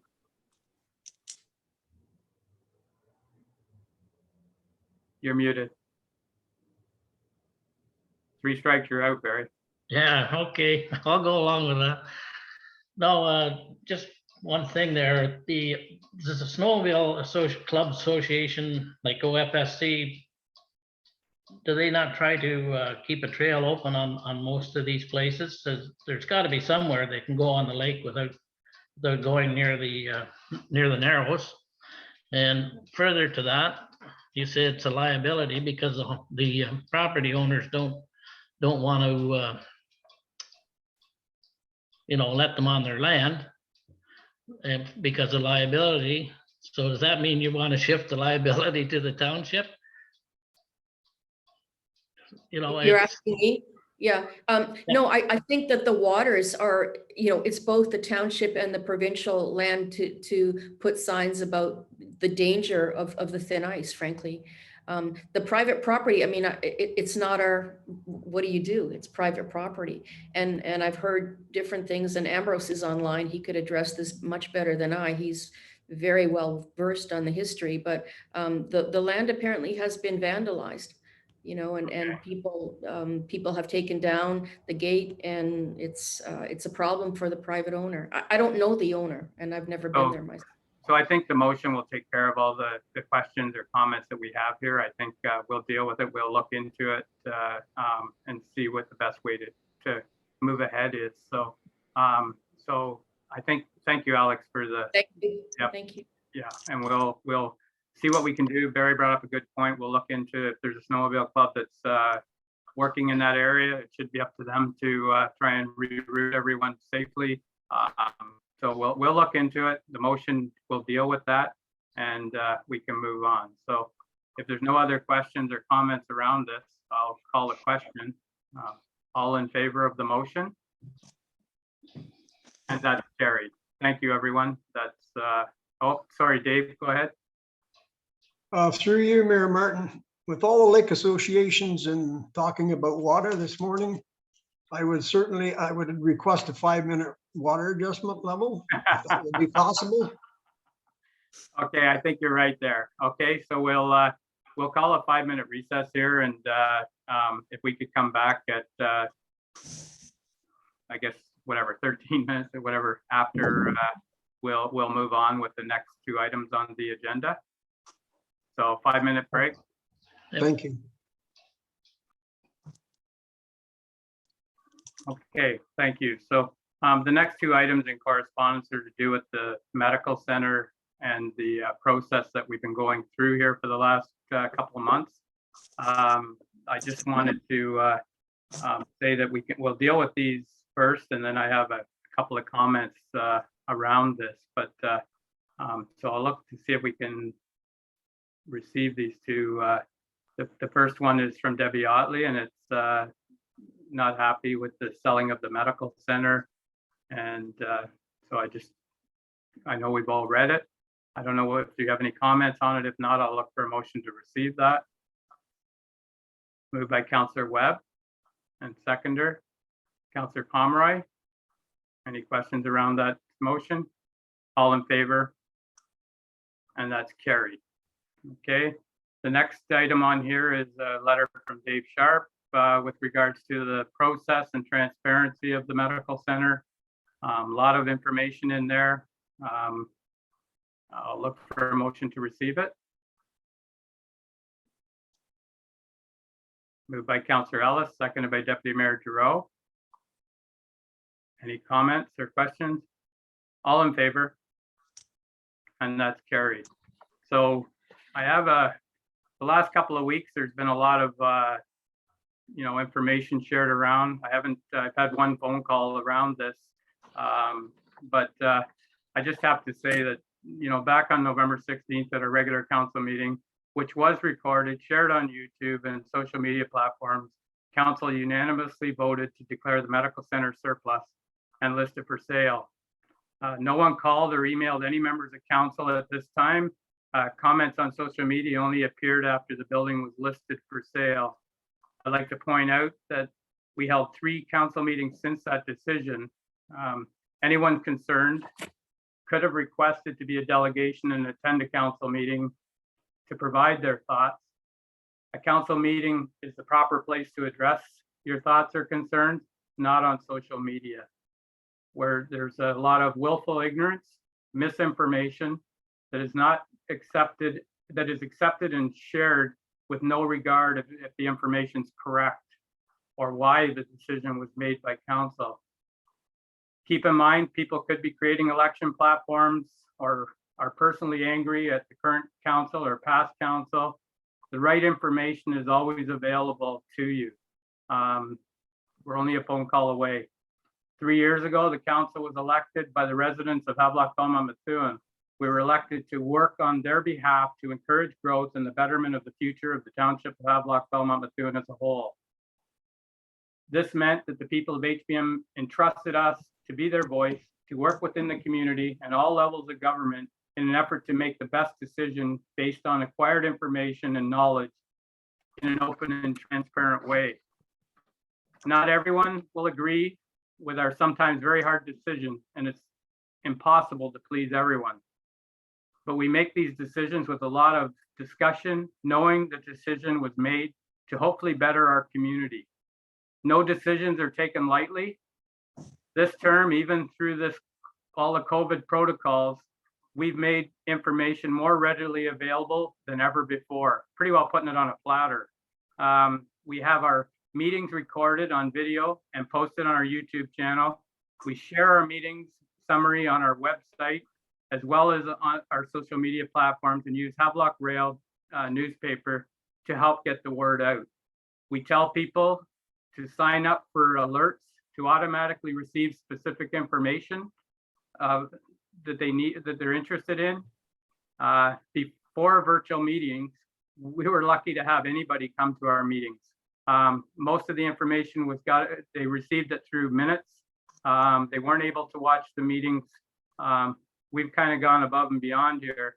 Now, in some of our meetings, we see upwards of 200 views. So the word is getting out. People are hearing from us, which is a lot more than used to happen. Even this meeting today, there's over 30 people on this meeting. We never seen that before. Even some of our budget meetings, we were lucky to have 2 people at the meeting if we had that. So we are doing the best we can to try and get the word out. And I just think people forget that we on council, along with our families, are residents of this township. We live and work here, we pay taxes, we support local business, and we want to see growth and prosperity here too.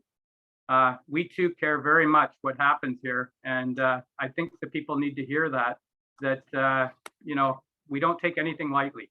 We put a lot of work into this. We're never perfect, but we're doing things the way we're supposed to. So sorry for my rant, but it's been a trying couple of weeks to hear from some people that are involved in social media and seem to follow it and have put their views on there without calling us. So I'm going to open it up to council to see if you have any thoughts here, or, you know, on how we move forward. But with this, as far as getting the message out to the public, because we're doing everything we can, and I think we're doing pretty well. And we've accomplished a lot of work over the last couple of years, even though we were in the COVID protocols. We got a lot of good things coming forward. And I think at our next meeting, some of that stuff's going to be summarized as far as the good things that Havelock-Belmont-Methuen is doing, and maybe put some of this to rest. But does anybody on council have any comments? And I'll shut up here. Deputy Mayor Giroux, go ahead. Thank you, Mayor Martin. I don't know what else I can add. I'll try not to duplicate anything you've said. HBM Council were slammed in publicly for doing nothing and earning too much money.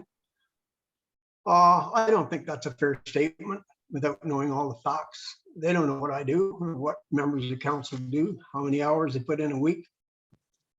There's a major difference between asking questions and making statements in social media.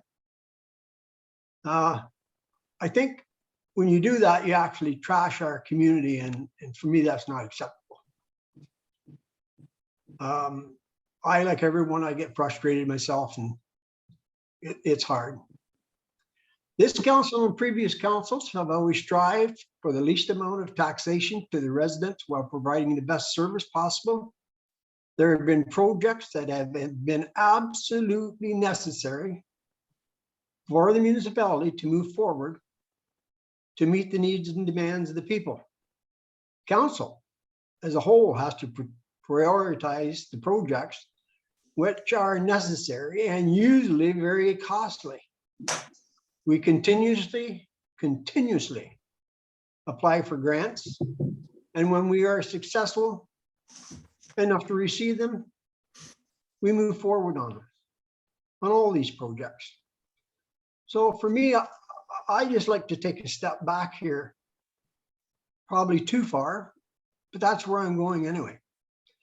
A number of years ago, the province, the Ministry of Health, the Ministry of Natural Resources, and all the ministries informed the municipality that we had one of our 2 lagoons leaking and where our wastewater was being emitted, and we were ordered to shut it down.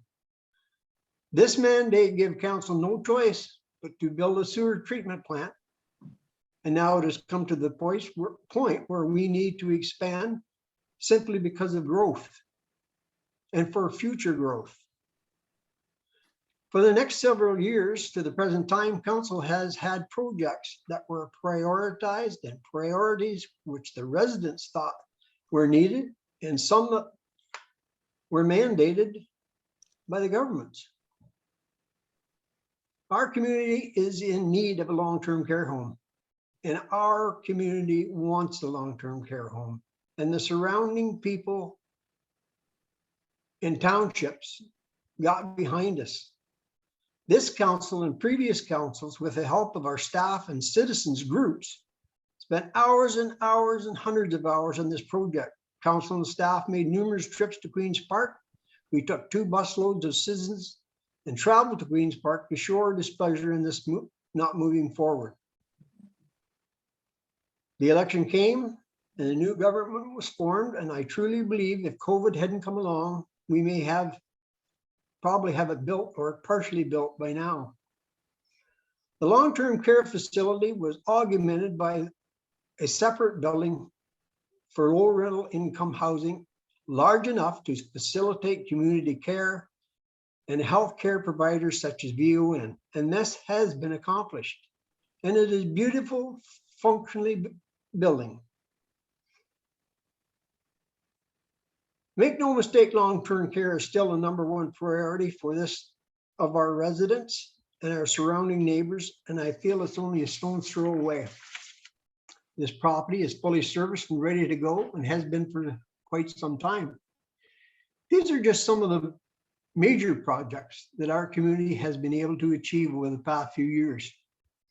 The old water tower had surpassed its life expectancy and would not meet safety standards for fire department, nor would it meet the demands for the new growth. So we had to build a new tower, millions of dollars. Donald Street, McLean Avenue, King Street were completely refurbished into urban settings with all the underground infrastructure being replaced, costing millions of dollars. A number of township roads were completely refurbished. The 8th, the 10th, the 6th, the 10th line, Old Norwood Road, Old School North, North School Road, and it goes on. Several township buildings also had to be refitted to be accessible, mandated by the government. This included Canova Library, Township Office, Havelock Library, the arena, soccer fields were being built. The list goes on. The headers in the arena, which had to be replaced because they weren't safe any longer. We put in a whole new ice surface, including the piping, new concrete floor, installed ice surface we lengthened the length of the arena, put in new boards and new glass. The medical center was reopened after being closed to doctors and patients for 2 years as we lost funding from the Peterborough Family Health Team, which came from the government. After an extensive search, we had no interest in physicians in opening a practice in HBM. Then we negotiated with Trent Hill's Family Health Team to secure 2 days a week. Unfortunately, we were only seeing patients that belonged to Trent Hill's Family Health Team. It has been almost 2 years since they had been coming to Havelock. And it was 9 years, I think, they came to Havelock, but it's been almost 2 years since they ceased coming because of COVID. So George Street and the town hall fell off the map. They went by the wayside. George Street is a county road, County Road 48. But HBM still owns 80% of the infrastructure underneath it, which is probably going to cost, I don't know, $11, $12 million. We continually apply for grants. Peterborough County has been working together with us to find the money to make this rehabilitation happen. Some of the work will hopefully start this year. All this time we have had to maintain our highest level of service when it comes to roads, fire, police service. The town hall also required major rehabilitation, but with only a couple of groups using it on a regular basis, it had fallen off our priority list for good reason. There were other major projects. We must remember there are needs and there are wants. And I am very proud of our staff, our roads department, our planning, our building department, our parks and recs and facilities for their accomplishments they have achieved under this time of COVID. Our township office is never closed.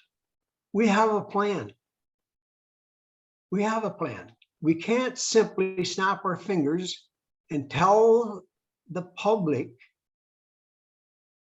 when there's confidentiality matters involved.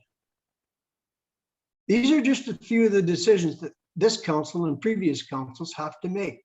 They're not easy decisions. I don't know what else to say here, Mayor Martin. Now that social media plays a big part in society, people can say anything they like without fully understanding the process. It is my greatest hope that we can soon reopen our council chambers so that those interested in our process can attend our meetings and maybe understand how tough decisions of council are made and our priorities are set. In the meantime, you may watch the meetings on YouTube or join us on Zoom.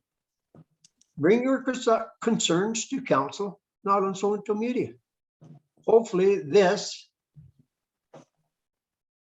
in turn, will cut down the misinformation that some put on social media negatively within our municipality. I get frustrated too. Sometimes councillors feel like the public uses for a whipping stick, and we say things, I say things sometimes that I shouldn't. I am abrupt. So I understand how some of this happens, but I think we need to get back on track and support. You want to run for council? If that's what this is all about, come run for council. Get a pop box, stand on the corner and get a bullhorn. You know, I've said enough, Mr. Mayor. Thank you. All right. Sometimes it's good to get it out. Has anybody else got anything to add to this discussion? Okay. Councillor Webb and then Councillor Ellis.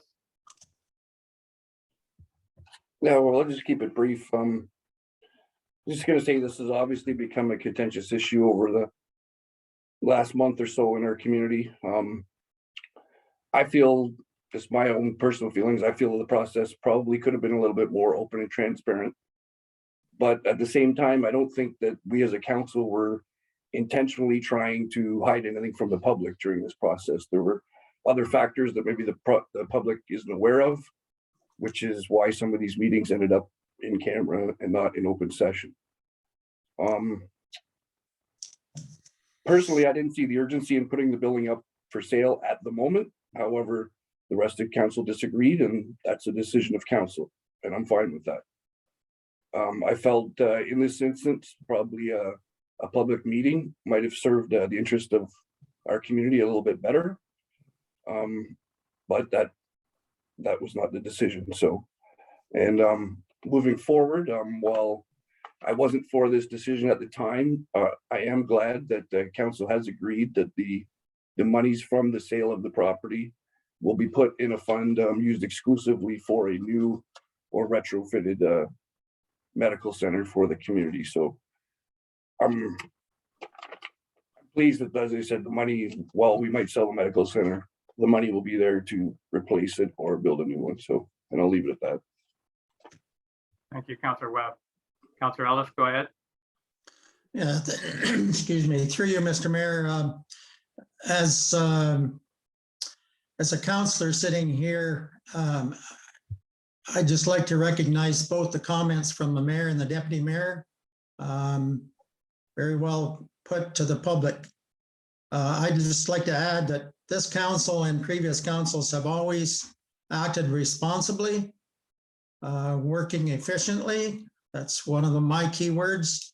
And we're also kind of criticized sometimes for not doing or not getting. So we do have plans, and as Deputy Mayor Giroux indicated, sometimes those plans cannot be shared at a certain point in time. But the negative stuff that was shared on social media,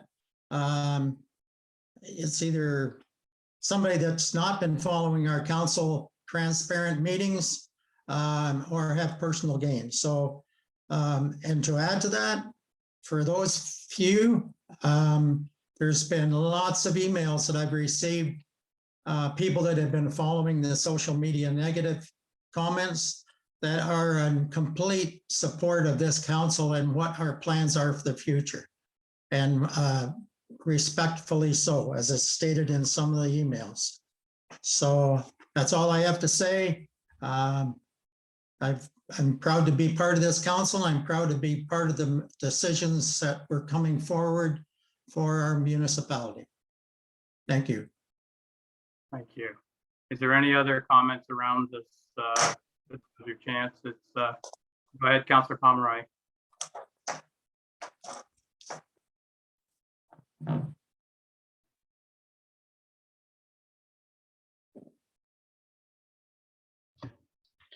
There you go. No, I would just like to thank the rest of council for bringing up, all the good points. Evidently, there's some people out there on social media that think that we aren't doing a good job. And I have to go along with Deputy Mayor Giroux. Maybe they should run for council and show their displeasure there. It's we've done, I feel, a tremendous job for the community. Social media is, to me, is one thing. It's like the old days when I told you a story and you went and told Jim a story and Dave got it, and you tell 10 people and it comes back, it's all twisted around. I will leave it at that, because I know personally, I feel that we've done a great job for the community, and I hope that whoever runs in the next election can do as good a job. Thank you. Okay, thank you, everyone. And yeah, it's been a tough hearing about this stuff, and we all know how much time we put into this job. It's a lot of work, and like I said, we don't take anything lightly. Criticism is always good if it's constructive, but just to do what's been happening in the last couple of weeks, and it's tough to deal with. So that being said, social media is affecting everyone. I don't know of any counselors that I've talked to in the last couple of months that isn't affected by the keyboard warriors, and and they want to rant, because we have reached out to meet him. I reached out to meet in person. It was said that they would rather meet on Zoom, so that's fine. They can book a delegation, come out and speak to us. That's the way it's supposed to work. Come out, let everyone hear what you have to say. And like I said before, I'm not going to repeat everything. There's an answer to everything. The process that we followed is the proper process, and we need to move on here. And I guess, like Councillor Ellis said, there's a lot of people that understand and they're excited about some of the things that we're doing.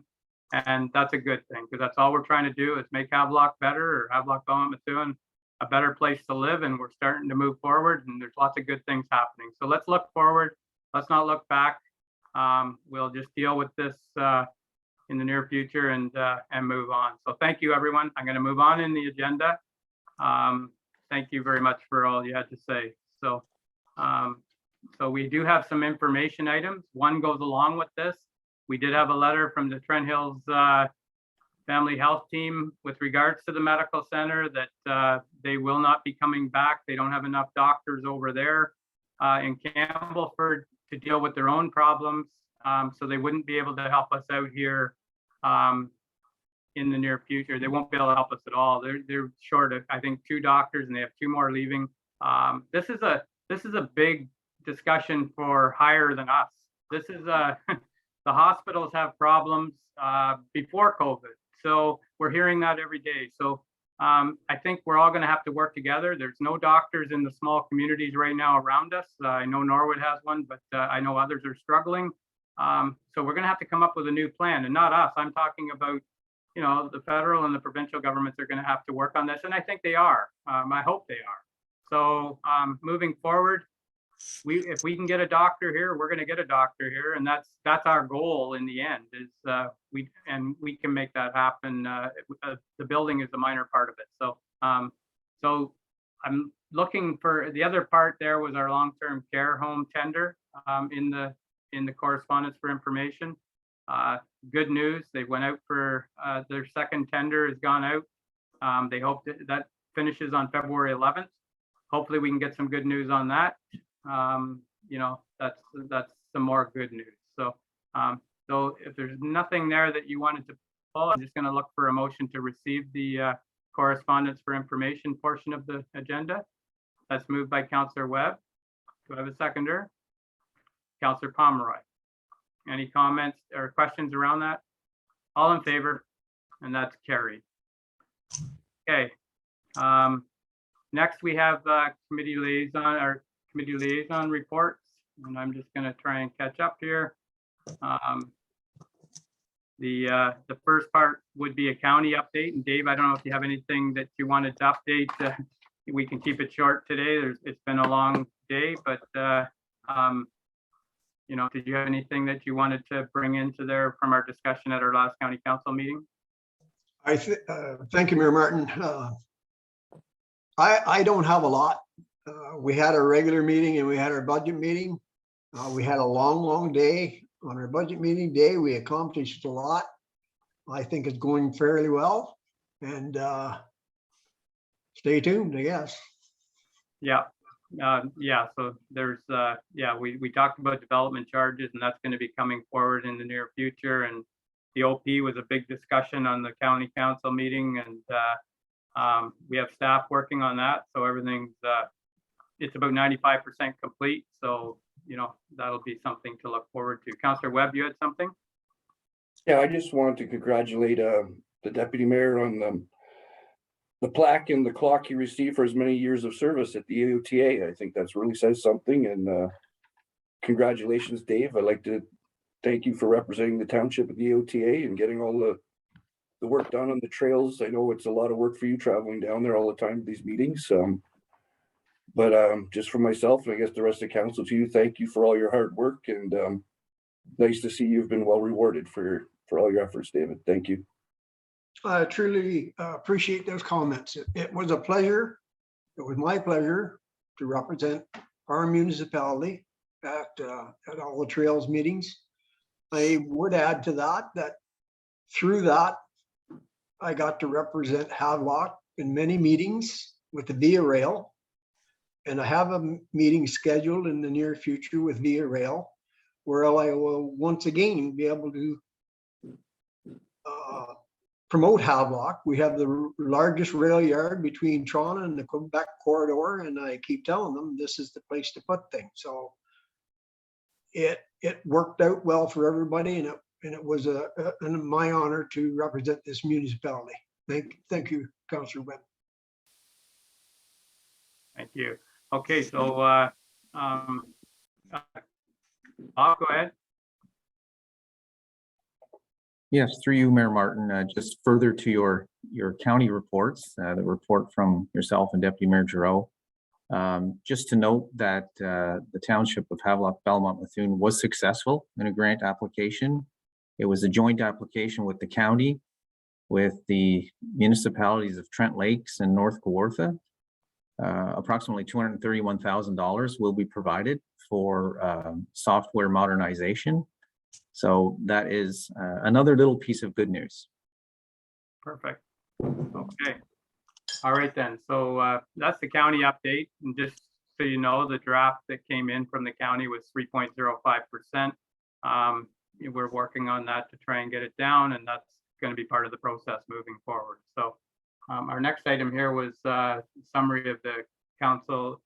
Oh no, sorry, that doesn't go there. Sorry, I'm losing my spot here.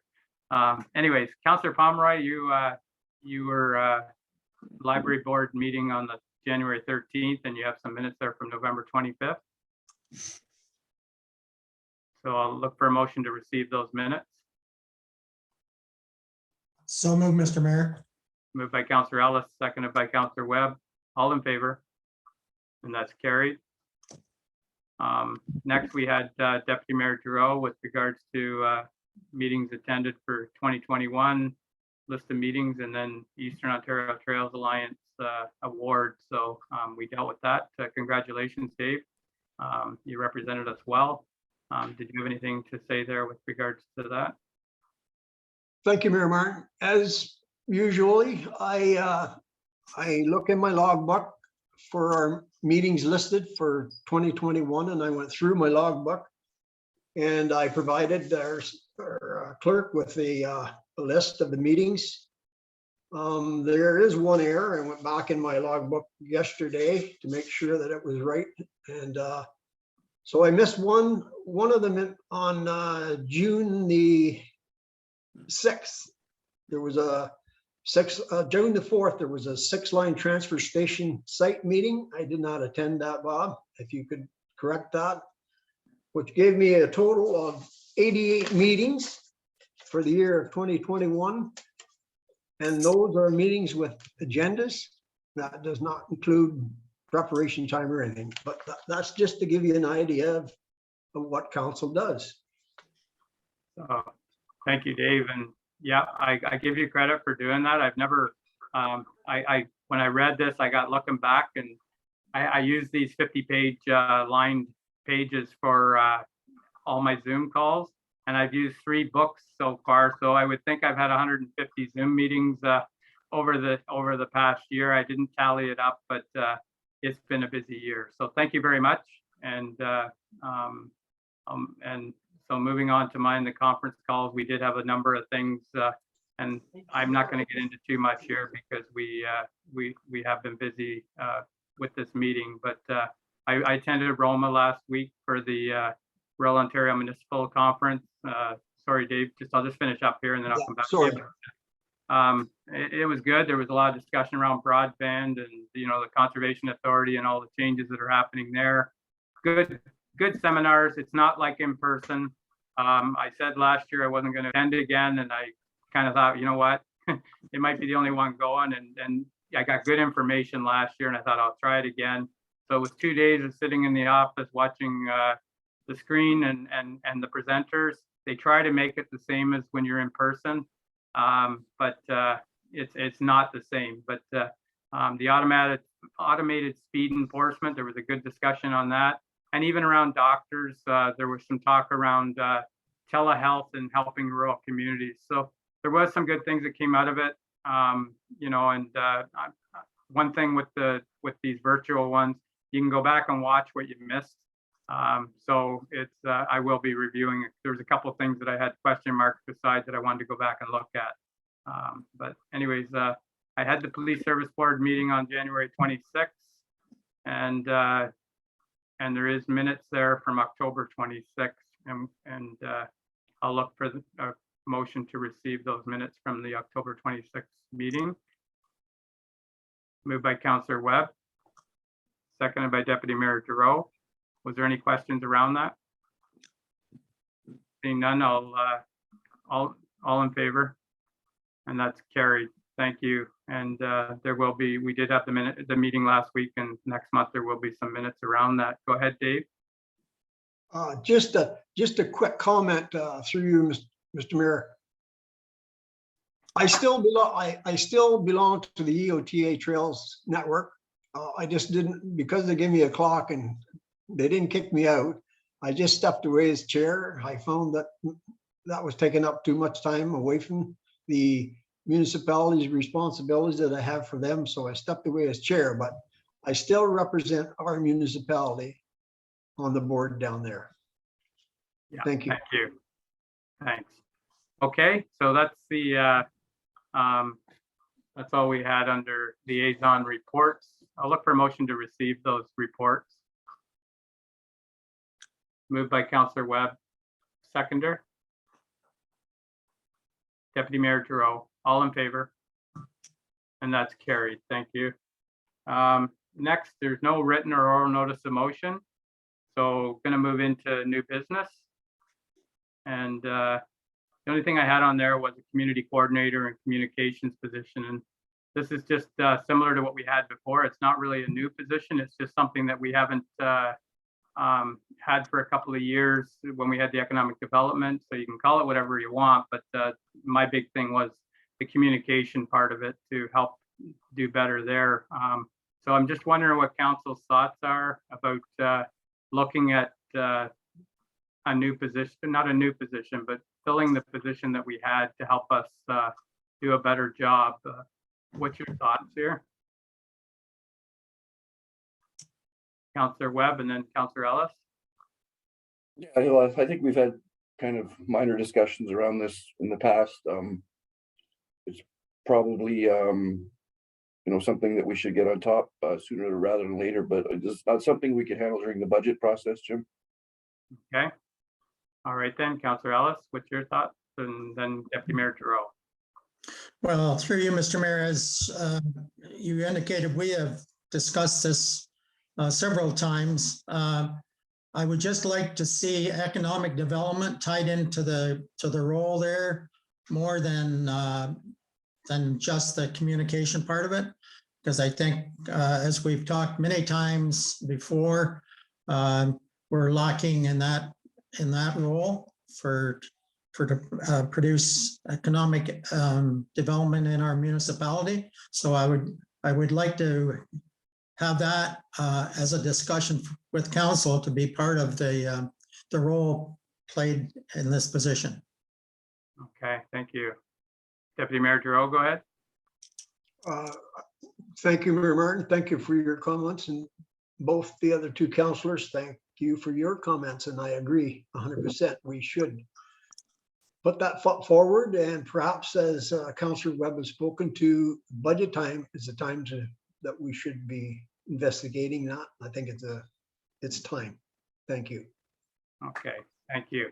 Okay, I just wanted to put it back on the agenda. We, like you say, it's come up several times, and if you want to wait till budget, that's fine, but there is an opportunity here to maybe get staff to I guess if we had a motion to ask staff to look into this and develop, a plan, so we have a costing of what it would be in the budget.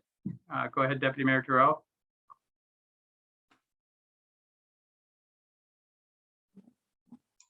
Too many buttons. Yes, if that's not too much of a burden on staff at this point in time, our budget is coming fairly quickly. I would certainly make that motion if they could put something together that at least we would have some kind of an idea of the cost, and we could move forward from there. So I would make that motion. All right, thank you. So there is a motion on the floor that we ask staff to look into what this position would involve and what it would cost. Councillor Webb, are you seconding that? Very good. Okay, is there any questions or comments around the motion? Seeing none, I'm going to call a question. All in favor of the motion? And that's carried. Thank you. Okay, so our next, that's it for new business that's listed here. So we're going to move into bylaws, and Councillor Ellis, go ahead. Sorry, Mr. Mayor. I didn't have this on the agenda today, but referring back to the communication or correspondence from the Trent Hills Family Health Team was something we all anticipated coming, and that has happened now. I guess I'm wondering council's thoughts of starting the process to return to the Peterborough Family Health Team. I'm not sure of that process. So I give that as a topic for council's discussion. Under new business. So CAO Mangione can probably speak to this better than me, but we did discuss this at County Council as far as a recruitment process and helping out to make it a better recruitment process by putting some more money into it. That was part of the budget discussion. So Bob, I know the CAOs have been meeting and that's going to be, we were with the Trent Hills Health Team, and that will be a big discussion here moving forward. Is if we don't want to be on both sides, especially if we have to put money into it. We would rather focus on one area. So what best suits us is something we're going to have to look at and talk to the Peterborough Health Team moving forward. It's going to be, I'll let Bob speak to it. Yes, through you, Mayor Martin. So you are correct. The CAO group has commenced discussions, and we are working with the other townships and Peterborough County, and to begin a process for doctor recruitment. There's nothing officially yet to unveil, but those discussions are underway, and we certainly are anxious to get to the finish line and present something to all the councils and all of Peterborough County. But absolutely, that work is happening, and we will hopefully report something very good here as soon as possible. Thank you, Bob. Through you, Mr. Mayor. Thank you, Bob. As we all know, anybody that was a resident in Peterborough County, unless you had a doctor at Trent Hills, there was no benefit there, as we've indicated in prior discussions. So anyway, that's good news if we're working towards getting back under the Peterborough Health Team.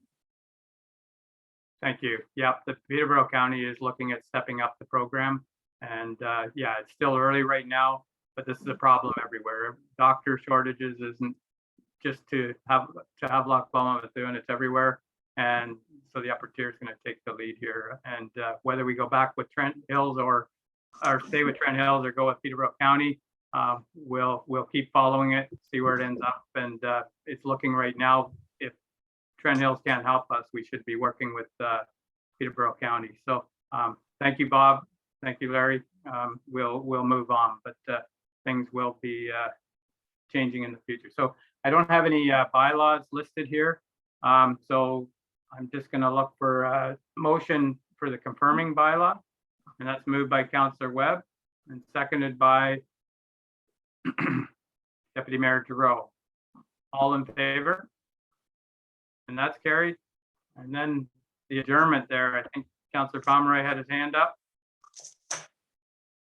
And Councillor Ellis, did you second that? I just seen yours light up. Thank you. All in favor? And that's carried.